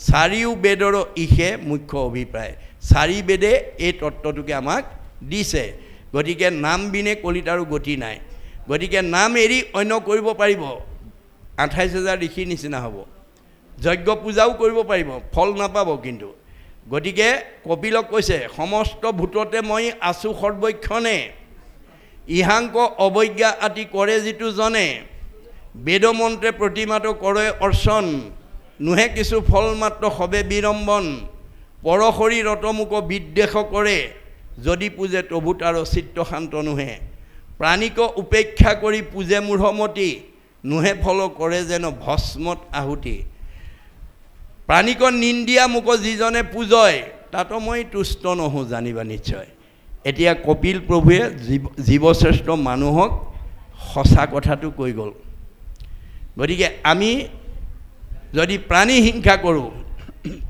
তেতিয়া মাকে ক'লে তুমি কেনেকৈ সন্তুষ্ট হ'বা অৱজ্ঞা উপেক্ষা দেশ নিন্দা পৰি হৰি তেবে মোক ভজিবেক ভক্তি ভাৱ কৰি মোক কোনোবাই যদি ভজিবলৈ হ'লে আজিৰ দৰে শ্ৰৱণ কীৰ্তন ভক্তিৰ দ্বাৰা ভজিব লাগিব অন্যথা ভজিলে অন্যথা পুজিলে মোক ফলক নাপায় স্বৰূপ কহিয়া মই কহিলোঁ হুৱাই খাটাং কৰি দিছে কোনোবাই আন প্ৰকাৰ পুজিব পাৰিব সেইটো আমাৰ ক'ব লগা নাই কিন্তু আপুনি সঁচা কথাটো কৈ যাব মানিলে তৰিব নামানিলে মৰিব অৰ্জুনেও প্ৰতিবাদ কৰিছিলে তুমি অকল নামতেই চব হয় বুলি কৈছা তপ জপ যাগ যজ্ঞ হোমব্ৰত মিছা নেকি নাই নাই সখী তাৰ সত্যতা আছে তাৰ সত্যতা ক'ত থাকিব য'ত সূৰ্যৰ পোহৰ নাই ত'তহে আন্ধাৰ থাকিব সূৰ্যৰ পোহৰ থকা ঠাইত যেনেকৈ আন্ধাৰ থাকিব নোৱাৰে মোৰ নাম নথকা ঠাইতহে তপ জপ যজ্ঞ কৰিব লাগিব যদি মোৰ নাম আছে তেতিয়াহ'লে তাত তপ জপ যজ্ঞৰ প্ৰয়োজন নাথাকে জৈত নাই মোৰ নাম সূৰ্যৰ উদয় তৈতেখে প্ৰকাশে তপ জপ যজ্ঞ ছয় মোৰ সূৰ্যস্বৰূপ নাম য'ত নাই তাত তপ জপ যজ্ঞ কৰিব লাগিব আৰু য'ত মোৰ নাম আছে তাত তপ জপ যজ্ঞৰ প্ৰয়োজন নাই তথাপি প্ৰত্যয় যদি নাহিকে তোমাৰ কৰোঁতেবে শুনা হেৰা সত্য অংগীকাৰ তথাপিও যদি তুমি বিশ্বাস নকৰা মই শপত খাই কওঁ শুনা সত্যে সত্যে সত্যে সত্যে সত্যে নিষ্ঠা মানি সত্যে সত্যে সত্যে সত্যে সত্যে বোলো মানি কৌটি কৌটি পাপৰ নামিষে সংঘাৰক নামবিনে নাহি সখী সংসাৰৰ তাৰক দশ সত্য কৰি মই দঢ়াইলোঁ তোমাক নাসজাইবা যদি সখী নকৰা সঞ্জাত তুমি মোৰ সখীৰ কাৰণে মই 10 বাৰ শপত খাই সঁচা কথাটো তোমাক ক'লোঁ মানিলে তৰিবা নামানিলে মৰিবা তাৰ দুখে মোক স্পৰ্শ নকৰে আপুনিও চকুৰ আগত দেখিলে বেয়াটো কৈ যাব আপোনাৰ তেজৰ সম্বন্ধ নহ'ব পাৰে আপোনাৰ বংশ পৰিয়াল নহ'ব পাৰে আপোনাৰ সমাজৰ মানুহ নহ'ব পাৰে আপোনাৰ ধৰ্মৰ মানুহ নহ'ব পাৰে ধৰ্মৰ ভিন্নতা থাকিব পাৰে সমাজৰ ভিন্নতা থাকিব পাৰে দেহৰ ভিন্নতা থাকিব পাৰে ধৰ্মৰ ভিন্নতা থাকিব পাৰে আত্মাৰ ভিন্নতা নাই আত্মা আমি সকলো ভগৱন্তৰ অংশ জীৱ সেইফালৰ পৰা আমি সকলো একেই এই দৰ্শনত আমি পাৰিলে কাৰোবাক সঁচাটো আঙুলিয়াই থৈ যাব মোৰ কোনো বংশ পৰিয়াল নহয় বুলি নোকোৱাকৈ নাযাব কিন্তু কওঁতে 3টা কথা লক্ষ্য কৰিব সত্য প্ৰিয় হিত আপুনি কোৱা কথাটো সঁচা কথা ক'ব আৰু শুনিবলৈ ভাল পোৱাকৈ ক'ব আৰু কোৱা কথাটোৱে আনৰ উপকাৰ হ'ব লাগিব অপকাৰ হ'ব নালাগিব এয়া হৈছে বাক্যৰ শৰণ মনত ৰাখিব দেই বাক্যৰ শৰণ গতিকে আমাৰ আইসকলে এখন ঘৰৰ সৰ্বাংগীন উন্নয়নৰ দিশত আইসকলৰ 7টা গুণ থাকিব লাগে বুলি গীতাত উল্লেখ আছে আমাৰ আইসকলে কথাটো মনত ৰাখিব আমাৰ আইসকলৰ ওপৰতেই এখন ঘৰ এটা পৰিয়াল এখন সমাজৰ উন্নয়ন নিৰ্ভৰ কৰে যিটো ৰাধিকা সতীয়ে দেখুৱাই থৈ গৈছে যিটো সব্যাই দেখুৱাই থৈ গৈছে যিটো আপোনাৰ মহিয়সী নাৰীবিলাকৰ আদৰ্শত প্ৰকাশিত হৈছে গতিকে আমাৰ নাৰীসকলে ঘৰখন পৰিয়াল সমাজখন সুন্দৰভাৱে পৰিচালনা কৰি পেলাই শান্তি প্ৰতিষ্ঠা কৰিবৰ কাৰণে আমাৰ আইসকলৰ প্ৰধানকৈ 7টা গুণ থাকিব লাগে বুলি কৈছে বেদে কি থাকিব লাগিব কৈছে কীৰ্তি চিৰি বা কৈছ নাৰীনাং ধীতি মেধা স্মৃতি এই 7টা গুণ দেই ধীতি প্ৰথম ধৰ্মৰ 10টা গুণৰ ভিতৰত ধীতিয়ে হৈছে প্ৰথম গুণ দেই ধৰ্মৰ 10টা গুণ আছে ধীতি ক্ষমা দম অস্তেয় শৌচম ইন্দ্ৰিয় নিগ্ৰহ ধী বিদ্যা সত্যম অক্ৰোধ দশকম হি ধৰ্ম লক্ষণ এই 10টা লক্ষণ যাৰ গাত 100% থাকিব সি আজি তাৰিখতো পলাদৰ দৰে খুটাতে উলিয়াই দিব পাৰিব কিন্তু আপুনি নিজকে সোধক এই 10টা গুণৰ কেইটা কমি আছে সেই কমকেইটাত কিন্তু আপুনি উজুতি খাব, বিফল হ'ব। গতিকে ধৰ্মৰ 10টা গুণৰ প্ৰথম গুণটোৰ নাম ধীতি। আমাৰ আইসকলৰ আনতকৈ ধৈৰ্য গুণটো বেছি হ'ব লাগে। এই তথ্যটো শৈবাই দেখুৱাই থৈ গৈছে।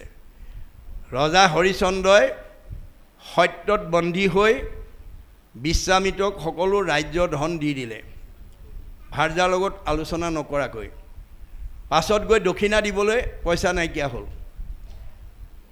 যেতিয়া বিশ্বামিত্ৰই দক্ষিণা বিচাৰিছে তেতিয়া তেওঁ এমাহ সময় ল'লে। ঋষিবৰ মোক এমাহ সময় দিয়া, মই তোমাক এমাহ সময়ৰ পিছত মই তোমাৰ দক্ষিণাটো সংগ্ৰহ কৰি দিম।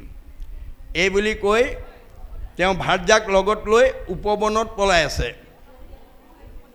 এমাহৰ পূৰ্বে বিশ্বামিত্ৰই বিচাৰি বিচাৰি গৈ উপবনত হৰিচন্দ্ৰক পাই ৰজাক উদ্দেশ্যি কৈছে, হেৰা ৰজা হৰিচন্দ্ৰ, মোৰ দক্ষিণাটো যদি হেৰা কৰ তই, সবংশকে সাপি ভস্ম কৰিবহো মই।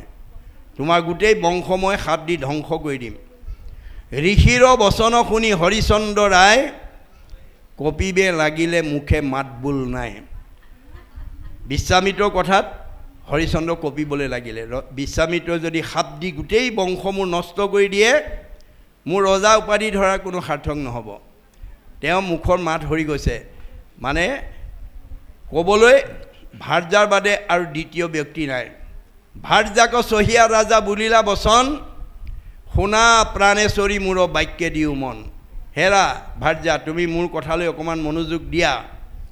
কেনমতে ঋষিৰ মই খুজিবহো ধাৰ, কেনমতে বংশক মই কৰিব উদ্ধাৰ। মই এতিয়া ঋষিৰ ধাৰটো কেনেকৈ পৰিশোধ কৰিম, বংশটোক কেনেকৈ উদ্ধাৰ কৰিম। মই হতাশ হৈ গৈছোঁ, মই নিৰুৎসাহ হৈ গৈছোঁ, মোৰ মুখৰ মাত হেৰাই গৈছে। যিটো সময়ত হৰিচন্দ্ৰ হতাশ হৈছে, ভাৰ্যাই প্ৰেৰণা দিবৰ কাৰণে কি বুলি উত্তৰ দিলে, স্বামীৰ বচন শুনি শৈবা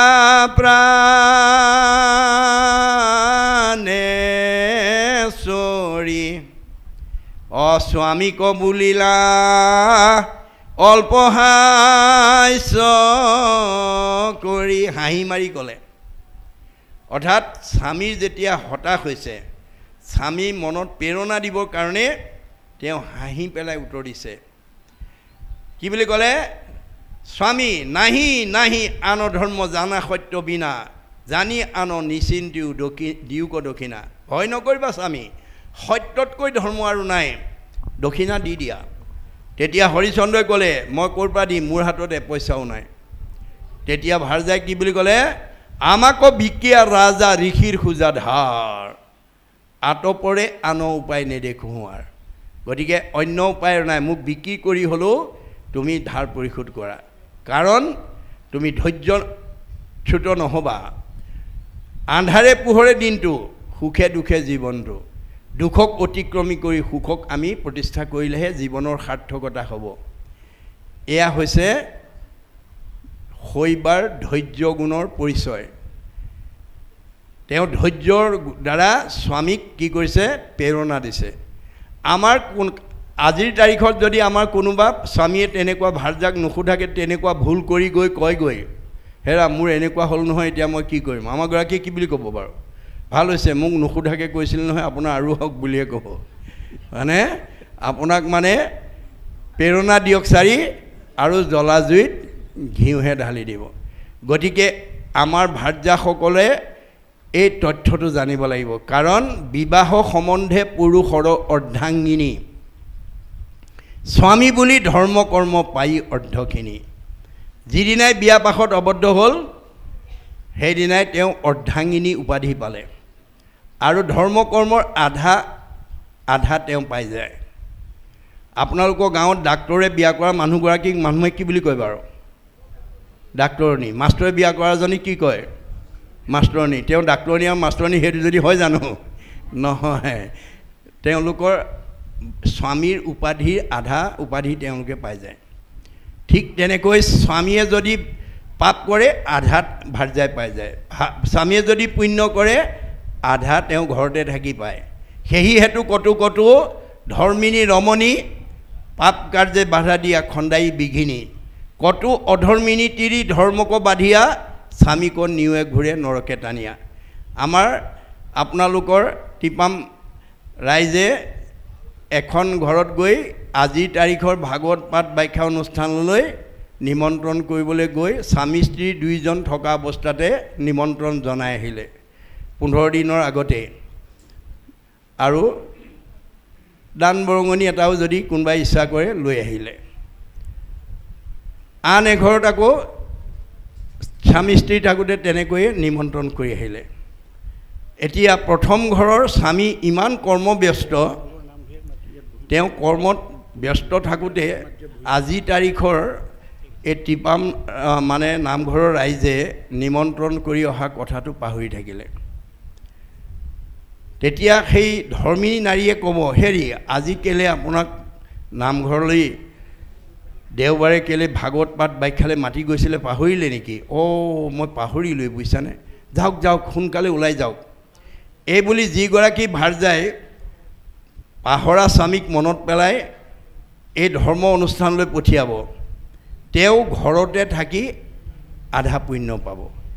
ইখন ঘৰৰ আকৌ স্বামীৰ মনত আছিলে, তেওঁ আহি পিন্ধি উৰি ওলাইছে গামোচা চামোচা লৈ। তেনেকুৱাতে ভিতৰৰ পৰা আইগৰাকী আহি দেখা পাই সুধিলে, গামোচা চেলেং লৈ ক'লৈ ওলাইছেনো? বোলে টিপাম নামঘৰত আজি ভাগৱত আছে নহয়, তালৈ মাতি গৈছিলে, তালৈ যাওঁ। ঠক ঠক, এতিয়া সেই তাত গৈ পেলাই ভাগৱত শুনিলে আমাৰ কামত নাহিব, আমুক আমুক কামকেইটা আছে আপুনি কৰি থৈ যাওক, গতিকে নহ'লে নহ'ব। এই বুলি যিগৰাকীয়ে বাধা দিব, নামঘৰ মানে ভাগৱত শুনিবলৈ আহোঁতে যিজনী ভাৰ্যাই বাধা দিব, সেইজনী নিজেও নষ্ট হ'ব, স্বামীকো নষ্ট কৰিব। গতিকে আমাৰ বিবাহিত নাৰী হিচাপে বিপদগ্ৰস্ত সময়ত ইজনে সিজনক সহানুভূতি জনাব লাগিব। কেতিয়াবা কিবা কাৰণত ভাৰ্যায়ো হতাশ হ'ব পাৰে, তেতিয়া স্বামীয়ে ক'ব লাগিব, কেলৈ তুমি ইমান অধৈৰ্য হোৱা, ধৈৰ্য ধৰা, আন্ধাৰে পোহৰে দিনটো সুখে দুখে জীৱনটো, গতিকে দুখ আহিলেই অধৈৰ্য নহবা, ধৈৰ্য ধৰা, ভগৱন্তই কৃপা কৰিব। এনেধৰণৰে আমি দাম্পত্য জীৱন, যুগ্ম জীৱন, সাংসাৰিক জীৱন, পাৰিবাৰিক জীৱনবিলাক ভাগৱতৰ দৰ্শনৰ মাজেদি আগুৱাই নিব লাগিব, মনত ৰাখিব কথাটো। গতিকে যাৰ কাৰণে শৈবাই গোটেই বংশটোকে উদ্ধাৰ কৰিবলৈ সক্ষম হৈছিল, তেওঁ সতীত্ব গুণৰ প্ৰভাৱত। এই তথ্যবিলাক আমাক দাঙি ধৰিছে। এতিয়া আমাৰ এই তলৰ যিটো বাক্য, এই কথাটো আপোনালোকে গুৰুত্ব দিব লাগিব যে কটু মন্দমতি শাস্ত্ৰ নকৰে বিচাৰ। আপোনালোকে নিজৰ অভিমত কেতিয়াও সমাজত প্ৰতিষ্ঠা নকৰিব, কাৰণ আপোনাৰ মতটো মোৰ কাৰণে গ্ৰহণযোগ্য নহ'বও পাৰে, আৰু মোৰ মতটো, মোৰ ব্যক্তিগত মতটো, মোৰ মনে ভবা মতটো আপোনালোকৰ গ্ৰহণযোগ্য নহ'বও পাৰে। কিন্তু বেদৰ যিটো মত, ভাগৱতৰ যিটো মত, মহাপুৰুষৰ যিটো মত, সেইটো বিশ্বজনীন, সেইটো মানে আমি সকলোৱে গ্ৰহণীয়। গতিকে আমি বেদৰ মতটোহে সমাজত প্ৰচাৰ কৰিব লাগে। নিজৰ মতেৰে সৈতে আমি যাতে ধৰ্ম আচৰণ কৰিব নালাগে। কিন্তু আজি আমাৰ সমাজত এই কথাটো নজনা মানুহৰ সংখ্যাই বেছি হৈ আছে, কাৰণ কটু মন্দমতি শাস্ত্ৰ নকৰে বিচাৰ, কৰৈ কৰ্ম কৰৈ কুল ধৰ্ম পূৰ্বপুৰুষ আচাৰ। আমাৰ পূৰ্বপুৰুষৰ পৰা আমি এনেকৈয়ে চলি আছোঁ আৰু দেই, এতিয়া আৰু আমি এইটো নিয়ম সলনি কৰিব নোৱাৰিম। এই ভাৱনাৰে আমি যাতে ধৰ্ম আচৰণ কৰিব লগা নহয়, কাৰণ আমাৰ পৰম্পৰাবিলাক গতিশীল। শংকৰদেৱে কৈছে চব পৰম্পৰা মানিবও নালাগে, চব পৰম্পৰা ধৰিবও নালাগে। যিবিলাক পৰম্পৰাত বাস্তৱতা আছে, যিবিলাক পৰম্পৰাত শাস্ত্ৰসন্মত দিশ আছে, যিবিলাক পৰম্পৰাত দৰ্শন আছে, আৰু যিবিলাক পৰম্পৰাত ধৰ্ম মানে বিজ্ঞান আছে, এইবোৰ শাশ্বত পৰম্পৰা। পৃথিৱী থকালৈকে, মানুহ জাতি থকালৈকে এই পৰম্পৰা আমি মানি চলিব লাগিব। কিন্তু যিবিলাক পৰম্পৰাত এইকেইটাৰ অভাৱ সেইবোৰ পৰম্পৰা আমি এৰিব লাগিব এই কথা ভাগৱতে আমাক সকীয়াই দিছে যে তাকো এৰি লয় কতো পাখণ্ডৰ মতি যাই মোক নপাৱে অধম অধুগতি শাস্ত্ৰ বিচাৰটো নকৰে আৰু পূৰ্ব কুল ধৰ্ম মানকে ধৰ্ম বুলি আচৰণ কৰে তাৰ উপৰি কি কৰে যে পাখণ্ডৰ মতি লয় মই যিটো পথ দিছোঁ সেইটো এৰি পাখণ্ডৰ মতি গ্ৰহণ কৰা পৰিলক্ষিত হয় অৰ্থাৎ জড়কে চৈতন্য বুলি ভবা যিটো ভাৱনা সেইটো পাখণ্ড মতি বুলি কৈছে দেই জড়ক চৈতন্য বুলি যিজনে পূজয় তাকে সে পাখণ্ড বুলি শাস্ত্ৰত কয় এতিয়া আমাৰ বহু মানুহে পাখণ্ডৰ মত গ্ৰহণ কৰে যাই মোক নপাৱে অধম অধুগতি তেওঁলোকে মোক লগ পাব নোৱাৰে তেওঁলোক অধুগতি যাব কাৰণে তেওঁলোকে মানে জড়ক চৈতন্য বুলি বিষয়ক প্ৰাধান্য দি তেওঁলোকে গতি কৰিছে গতিকে বিষয়ৰ বা জড়ৰ প্ৰতি যাৰ আসক্তি বাঢ়ি যাব সি কৃষ্ণক লাভ কৰিব নোৱাৰে বিষয়ত আতি আসক্তি ভৈল যাৰ কৃষ্ণক পাইবাৰ আশা নিবৰ্তিলতা সি কৃষ্ণক পাব নোৱাৰে আৰু কৃষ্ণ ভক্তি কৰিব নোৱাৰে কেনেকৈ যেন বায়ু বস্ত্ৰ নিয়ে পশ্চিমে উৰুৱাই পূবক খেদিলে জানো সিটো বস্ত্ৰ পায় আপোনাৰ কাপোৰখন পশ্চিম ফালে বতাহে উৰুৱাই নিছে সেই কাপোৰখন পাবৰ কাৰণে যদি আপুনি পূবফালে দৌৰি থাকে কোনোবা জানো পাব নাপাব গতিকে কৃষ্ণৰ মত এৰি আমাৰ নিজা মতেদি যদি গতি কৰোঁ তেতিয়াহ'লে আমি কৃষ্ণত কেতিয়াও ভক্তি সাধন কৰিব নোৱাৰিম নচাৰৈ কৰ্মিক সুখ দুখ ৰাতি দিনে যিবিলাক কৰ্ম মাৰ্গত থাকিব তেওঁলোকক ৰাতিয়ে দিনে দুখে এৰা নিদিব জ্ঞানতো নাহিকৈ গতি ভকতি বিহীন জ্ঞানৰ দ্বাৰাও গতি পাব নোৱাৰে ভক্তি নোহোৱালৈকে আমি জ্ঞান মাৰ্গটো কেনেকৈ ল'ব লাগিব ঋষিমুনি যোগী এইসকলে আমাৰ আজিৰ দৰে ভকতৰ দৰে একে ঠাইতে বহি ঈশ্বৰৰ কথা নুশুনে তেওঁলোক নিজাববীয়াকৈ তেওঁলোকে নিৰ্গুণ নিৰাকাৰ ব্ৰহ্মক যুগ যুগ তপস্যা কৰি সিদ্ধি লোৱাৰ পিছতো ইন্দ্ৰিয়ক জয় কৰিব নোৱাৰে গতিকে জ্ঞান মাৰ্গটো আমাৰ কাৰণে নহয় কৰ্ম মাৰ্গটোত নিয়ম বান্ধি থোৱা আছে অলপ আগত আলোচনা কৰিছোঁ যে আজি তাৰিখত আপুনি পূজা যজ্ঞ কৰিব পাৰিব কিন্তু তাৰ নিয়মবিলাক মানি চলিব লাগিব স্থান কাল পাত্ৰ নিমিত্ৰ দ্ৰব্য মন্ত্ৰ এইবোৰ শুদ্ধ হ'ব লাগিব দে কলিযুগৰ মানুহৰ কাৰণে সেইটো জটিল সেইকাৰণে অতি সহজভাৱে সাৰ্বজনীনভাৱে ল'ব পৰা ধৰ্ম মহাপুৰুষে দিছে যিটোক সনাতন ধৰ্ম বুলি কোৱা হৈছে যিটো ধৰ্মত কোনো নীতি নিয়মৰ বান্ধি থোৱা নাই দুপৰীয়া পাৰিব ৰাতিপুৱা নোৱাৰে গধূলি পাৰিব ৰাতি নোৱাৰে ল'ৰাই পাৰিব ছোৱালীয়ে নোৱাৰে ডেকাই পাৰিব বুঢ়াই নোৱাৰে এইটো নিয়ম নাই হৰিনাম কীৰ্তনত নাহিকে নিয়ম একো এতেকে সে ধৰ্ম মাজে সাৰ ঈশ্বৰৰ কথা গাবলৈ শুনিবলৈ ক'বলৈ সকলোকে আপোনালোকে সুবিধা দিয়ক মাইকী মানুহ বুলি গাভৰু ছোৱালী বুলি ডেকা ল'ৰা বুলি অসৰণীয়া বুলি দাড়ি থকা বুলি যাতে শাস্ত্ৰ পঢ়িবলৈ নিদিয়াকৈ নাথাকে পঢ়াত কোনো বাধা নাই নিয়ম কেৱল আনুষ্ঠানিকতাতহে থাকিব অধ্যয়নৰ ক্ষেত্ৰত আপোনালোকে নিয়ম বান্ধি দিলে গুৰুদ্ৰোহত পৰি যাব আজি আপোনালোকে বাস্তৱত যদি চায় অসমীয়াত MA পাছ কৰা ছাত্ৰ ছাত্ৰীয়ে টেবুলতে গীতা ভাগৱত দশম কীৰ্তন লৈ অধ্যয়ন কৰি তেওঁলোকে অসমীয়াত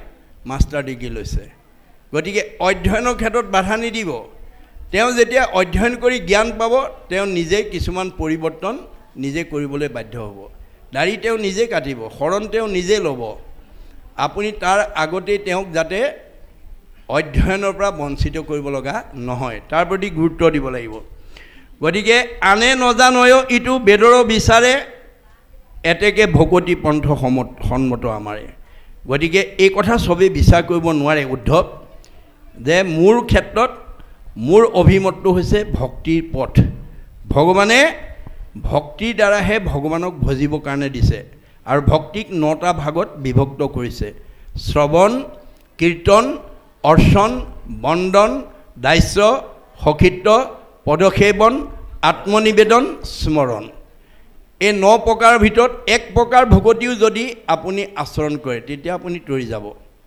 মহাপুৰুষ মাধৱদেৱে লিখা বিশ্ব বিখ্যাত গ্ৰন্থ নামঘোষা 1000 এফাকি ঘোষাৰে যিখন গ্ৰন্থ তেওঁ ৰচনা কৰি থৈ গৈছে জগতৰ উপকাৰৰ কাৰণে অকল কোনো জাতি জনগোষ্ঠীৰ কাৰণে নহয় বিশ্বৰ জীৱশ্ৰেষ্ঠ মানুহ তৰণৰ কাৰণে যাক হাজাৰী ঘোষা বুলি কয় সেই 1000 এফাকি ঘোষা যদি আপুনি জীৱন্ত অৱস্থাত সকলো তত্ত্ব যদি আয়ত্ত কৰিব পাৰে পৃথিৱীত দ্বিতীয় এজন ব্যক্তি নোলাব যিজনে আপোনাক যুক্তি তৰ্কত পৰাজিত কৰিব পাৰিব সমস্ত শাস্ত্ৰৰ তত্ত্ব ঘোষাত আছে পৃথিৱীত ধৰ্মশাস্ত্ৰ আছে যত সবাহাৰে সাৰ আছে ঘোষাৰ মধ্যত গতিকে 1000 এফাকি ঘোষাৰ এফাকি ঘোষা আপোনালোকৰ প্ৰত্যেক ঘৰখনৰ পৰিয়ালৰ বা প্ৰত্যেকজন সদস্যৰ মুখত থাকিব লাগিব যদি 1000 এফাকি ঘোষাৰ এফাকি ঘোষাও মুখস্থ নাই তেওঁ ঈশ্বৰক কেনেকৈ উপাসনা কৰিব ভকতক কেনেকৈ সেৱা কৰিব গতিকে ইয়াৰ প্ৰতি আপোনালোকে দৃষ্টি ৰাখিব লাগিব ঘৰখনৰ যাতে প্ৰতিজন সদস্যৰ মুখত ভগৱানৰ 1000টা নামৰ পৰা এটা নাম 1000 এফাকি ঘোষাৰ পৰা এফাকি ঘোষা যাতে মুখস্থ কৰি পুৱা গধূলি ঈশ্বৰ উপাসনা কৰিব পাৰে ভকত উপাসনা কৰিব পাৰে তাৰ কাৰণে আপোনালোকে প্ৰাধান্য দিব লাগিব গুৰুত্ব দিব লাগিব ভকতজনৰ যেন সুখ বিপৰীত স্বপ্নটো নেদেখৈ জ্ঞানী কৰ্মী কদাচিত এতিয়া আপোনালোক অহাৰ পৰা ইমান সময় ভাগৱত শুনি বহি আছে যিবিলাক আমাৰ সমাজত ভোগবাদী বস্তুবাদী মানুহ আছে তেওঁলোকে আপোনালোকক ক'ব এই ভকতসকলে কিনো পাইছে বুজিছানে ৰাতিপুৱাৰ পৰা ইমান পৰলৈকে মানে ভাগৱত শুনি শুনি বহি আছে কি পাইছে বাৰু তাৰমানে ভোগবাদী বস্তুবাদী মতে ভাল ভাল খানা দিব লাগিব ভাল বস্তু খাবলৈ দিব লাগিব তেতিয়াহে আহিব গতিকে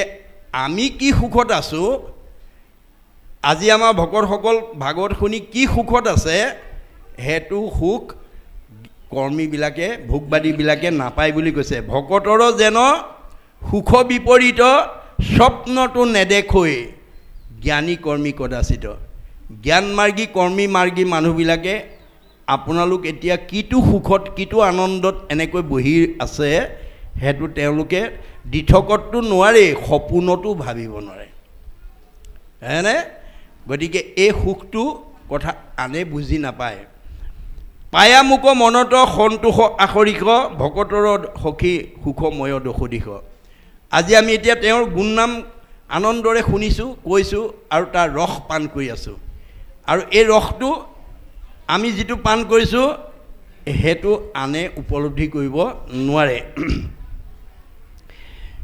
জানি মুক ভকত সকলে দেখে মিছা ইন্দ্ৰ ব্ৰহ্ম পদকো নকৰে মনে ইচ্ছা গতিকে ঈশ্বৰে সঁচা বাকীবিলাক মিছা ইমান জানিলেই আপুনি সংসাৰ তৰি যাব দেই মনত ৰাখিব যে আপুনি বেছি জানিব নালাগে ঈশ্বৰে সঁচা বাকীবিলাক মিছা সঁচাই ধৰ্ম মিছাই পাপ জানৈ যিটো মূৰ কৰ্ম ধৰ্ম ইটো বন্ধ তাকো এৰি কৰৈ মূৰ সেৱাটো প্ৰবন্ধ নপঢ়িলে শাস্ত্ৰ একো নপাৰে খণ্ডিত তথাপিতো জানিবাহা সেহিহে পণ্ডিত আপুনি বেছি জানিব নালাগে মাত্ৰ ঈশ্বৰেই সঁচা বাকীবিলাক মিছা সিমান জানিলেই হৈ যাব মানে পুত্ৰ দ্বাৰা বিষয়ত কৰৈ মাত্ৰ ৰতি নলৱে সন্তৰ সংগ মুত নাই মতি যদি 4 বেদ 14 শাস্ত্ৰত পাৰ্গত তথাপিতো সেহি মূৰ্খ জানা মূৰমত আপুনি 4 বেদ 14 শাস্ত্ৰ 18 পুৰাণ পদ মুখস্থ কৰি সমাজত আখৈ ফুটা দি ফুটি আপুনি নিজকে পাণ্ডিত্য প্ৰকাশ কৰিব পাৰিব কিন্তু আপোনাৰ মনটো যেতিয়ালৈকে ভক্তি বিমুখী হৈ থাকিব সি 4 বেদ 14 শাস্ত্ৰ জানিলেও সেইজনক মূৰ্খ বুলিহে ভগৱন্তই উদ্ধৱৰ আগত চিনাকি কৰি থৈ গৈছে এই কথা আমি জানিব লাগিব গতিকে মুকুতি পৰম পদক তাতো এৰি দাই মই বিনে ভকতৰ প্ৰিয় আন নাই। ভকতে মুক্তি নিবিচাৰে, নমাগো সুখভোগ নমাগো মুকুতি, তোমাৰ চৰণে মাত্ৰ থাকুক ভকতি। সদায় যাতে পুৱা গধূলি কৰ্মৰ মাজতে ঈশ্বৰৰ নাম এটা ল'ব পাৰোঁ, ক'ব পাৰোঁ, গাব পাৰোঁ, তাৰ প্ৰতি ভকতে সদায় গুৰুত্ব আৰোপ কৰে। ব্ৰহ্মাহৰ হলাইদ লক্ষ্মী প্ৰিয় যায়া, পৰম সুন্দৰ মূৰ দেখাই টুকায়া। উদ্ধৱক কৈছে ব্ৰহ্মা হৰ হলাইত চবকে মই ভাল পাওঁ, তাতকৈ মোৰ লক্ষীক বেছি ভাল পাওঁ, আৰু লক্ষীতকৈও অধিক সবাত পৰম সুন্দৰ মূৰ দেখাই টুকায়া। মোৰ নিজৰ ভাৰ্যাজনীতকৈও মোৰ নিজৰ দেহটোক মই বেছি ভাল পাওঁ, দেহটোতকৈও অধিক সবাতো তুমি প্ৰাণপ্ৰিয়তম, নাহি আন বান্ধৱ উদ্ধৱ তুমি সম। তুমি মোৰ নিজৰ প্ৰাণতকৈও বেছি মৰমৰ বন্ধু। ভকতক ভগৱন্তই ইমান ভাল পায়, নিজতকৈও ভকতক ভাল পায়। ভকতেহে জানা মোৰ পৰম বান্ধৱ, ভকত জনৰ মই সুহৃদ উদ্ধৱ। গতিকে মোৰ ভকতৰ মই পৰম বান্ধৱ, পৰম সুহৃদ। মই বিনে ভকতে নিশ্চিন্তে কিছু আন, ময়ো ভকতত পৰে নজানো হোৱান। ভগৱন্তই ভকতৰ কথা চিন্তা কৰে কাৰণে ভগৱন্তই ভকতক সদায় ৰক্ষণাবেক্ষণ দি থাকে। ভকত সমান সুখী মোৰ কোনো আছে, ময়ো মহাভকতৰ ফুৰু পাছে পাছে। আপোনাৰ যোনে ঈশ্বৰৰ নাম লয় ভগৱন্তৰ তাৰ পিছে পিছে যায়, যিটো জনে যায় নাম উচৰি, তাৰ পাছে পাছে ভ্ৰমন্ত হৰি। বৎসক স্নেহ যেন ধেনু ধাৱে, ভজিও জানি হেন হৰি পাৱে। গাই গৰুজনীয়ে পোৱালিটো যেনেকৈ মুখৰ আগত লৈ যায় শিয়াল কুকুৰে কামুৰিব নোৱাৰাকৈ, ভগৱন্তৰ নাম লৈ পেলাই যি যাত্ৰা কৰে ভগৱন্তই তেনেকৈ ৰক্ষণাবেক্ষণ দি যায়। একচিত্ত মনে যিটো মহাজনে, ফুৰে গুণনাম স্মৰি, তাক ৰক্ষা কৰি ফুৰয় সদায়, হাতে কৌমদকী ধৰি। কৌমদকী মানে গদা, আৰু এফালে অস্ত্ৰৰ ফালৰ পৰা নাম, শংখ চক্ৰ গদা পদ্ম, গুৰু দেও নাম ভকত। গতিকে আমাক নামে নাটাৰিলে আৰু কোনে তাৰে, আমাক অন্য তৰাব নোৱাৰে।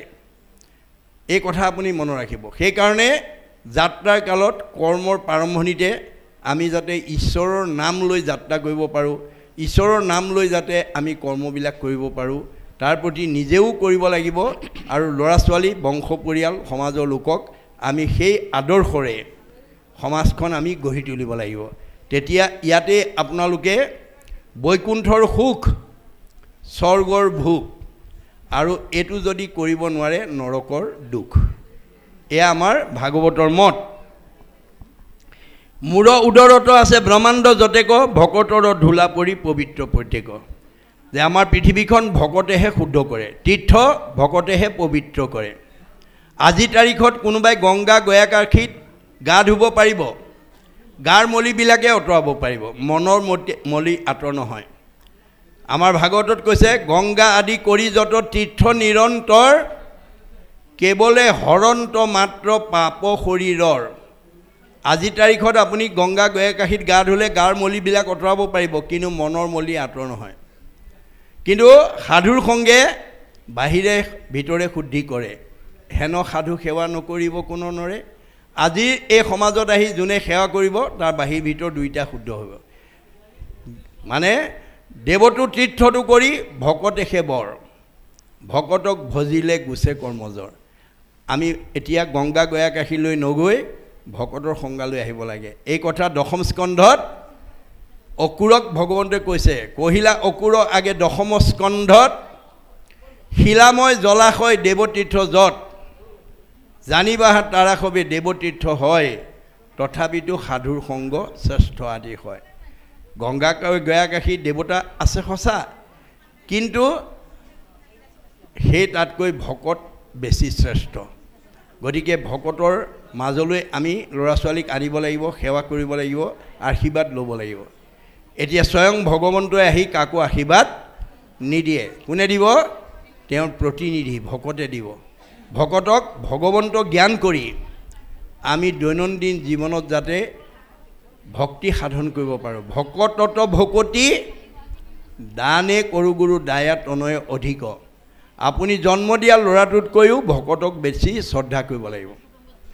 গতিকে ভকত যাৰ প্ৰতি সন্তুষ্ট হ'ব ভগৱন্ত তাৰ প্ৰতি সন্তুষ্ট হ'ব সেই কথাটো আমি জানিব লাগিব উত্তম ভকত কথা থাকুক সম্প্ৰতি সামান্য ভকত তৰে শুনা মহামতি উত্তমটোৰ বাদে সামান্য ভকতো তৰিব পাৰে লোভ মোহে কামে ক্ৰোধে বিষয় আক্ৰোশে নুচুৱে মোৰ ভকতক একো দুখে মোৰ ভকতক মোৰ সৃষ্ট মায়াই স্পৰ্শ কৰিব নোৱাৰে কাম ক্ৰোধ লোভ মোহবিলাক উত্তম বিষয় কাম ক্ৰোধ লোভ মোহ উত্তম বিষয় ইহাক চেদিলে হৈব দেহ পৰিচয় এইখিনিৰ পৰা ওলাই আহিব পাৰিলেহে ভগৱন্তৰ লগত পৰিচয় হ'ব কাম ক্ৰোধ লোভ মোহে মোহিত সকল নাপাইবে উদ্ধাৰ সখী সত্যে যাইবে তল উপায় এটা আছে কাম ক্ৰোধ লোভ মোহ বিষয় আক্ৰোশে নুচুৱে মোৰ ভকতক একো দুখে মোৰ ভকতক এইবিলাক দুখে স্পৰ্শ কৰিব নোৱাৰে ভকত কেনেকৈ থাকে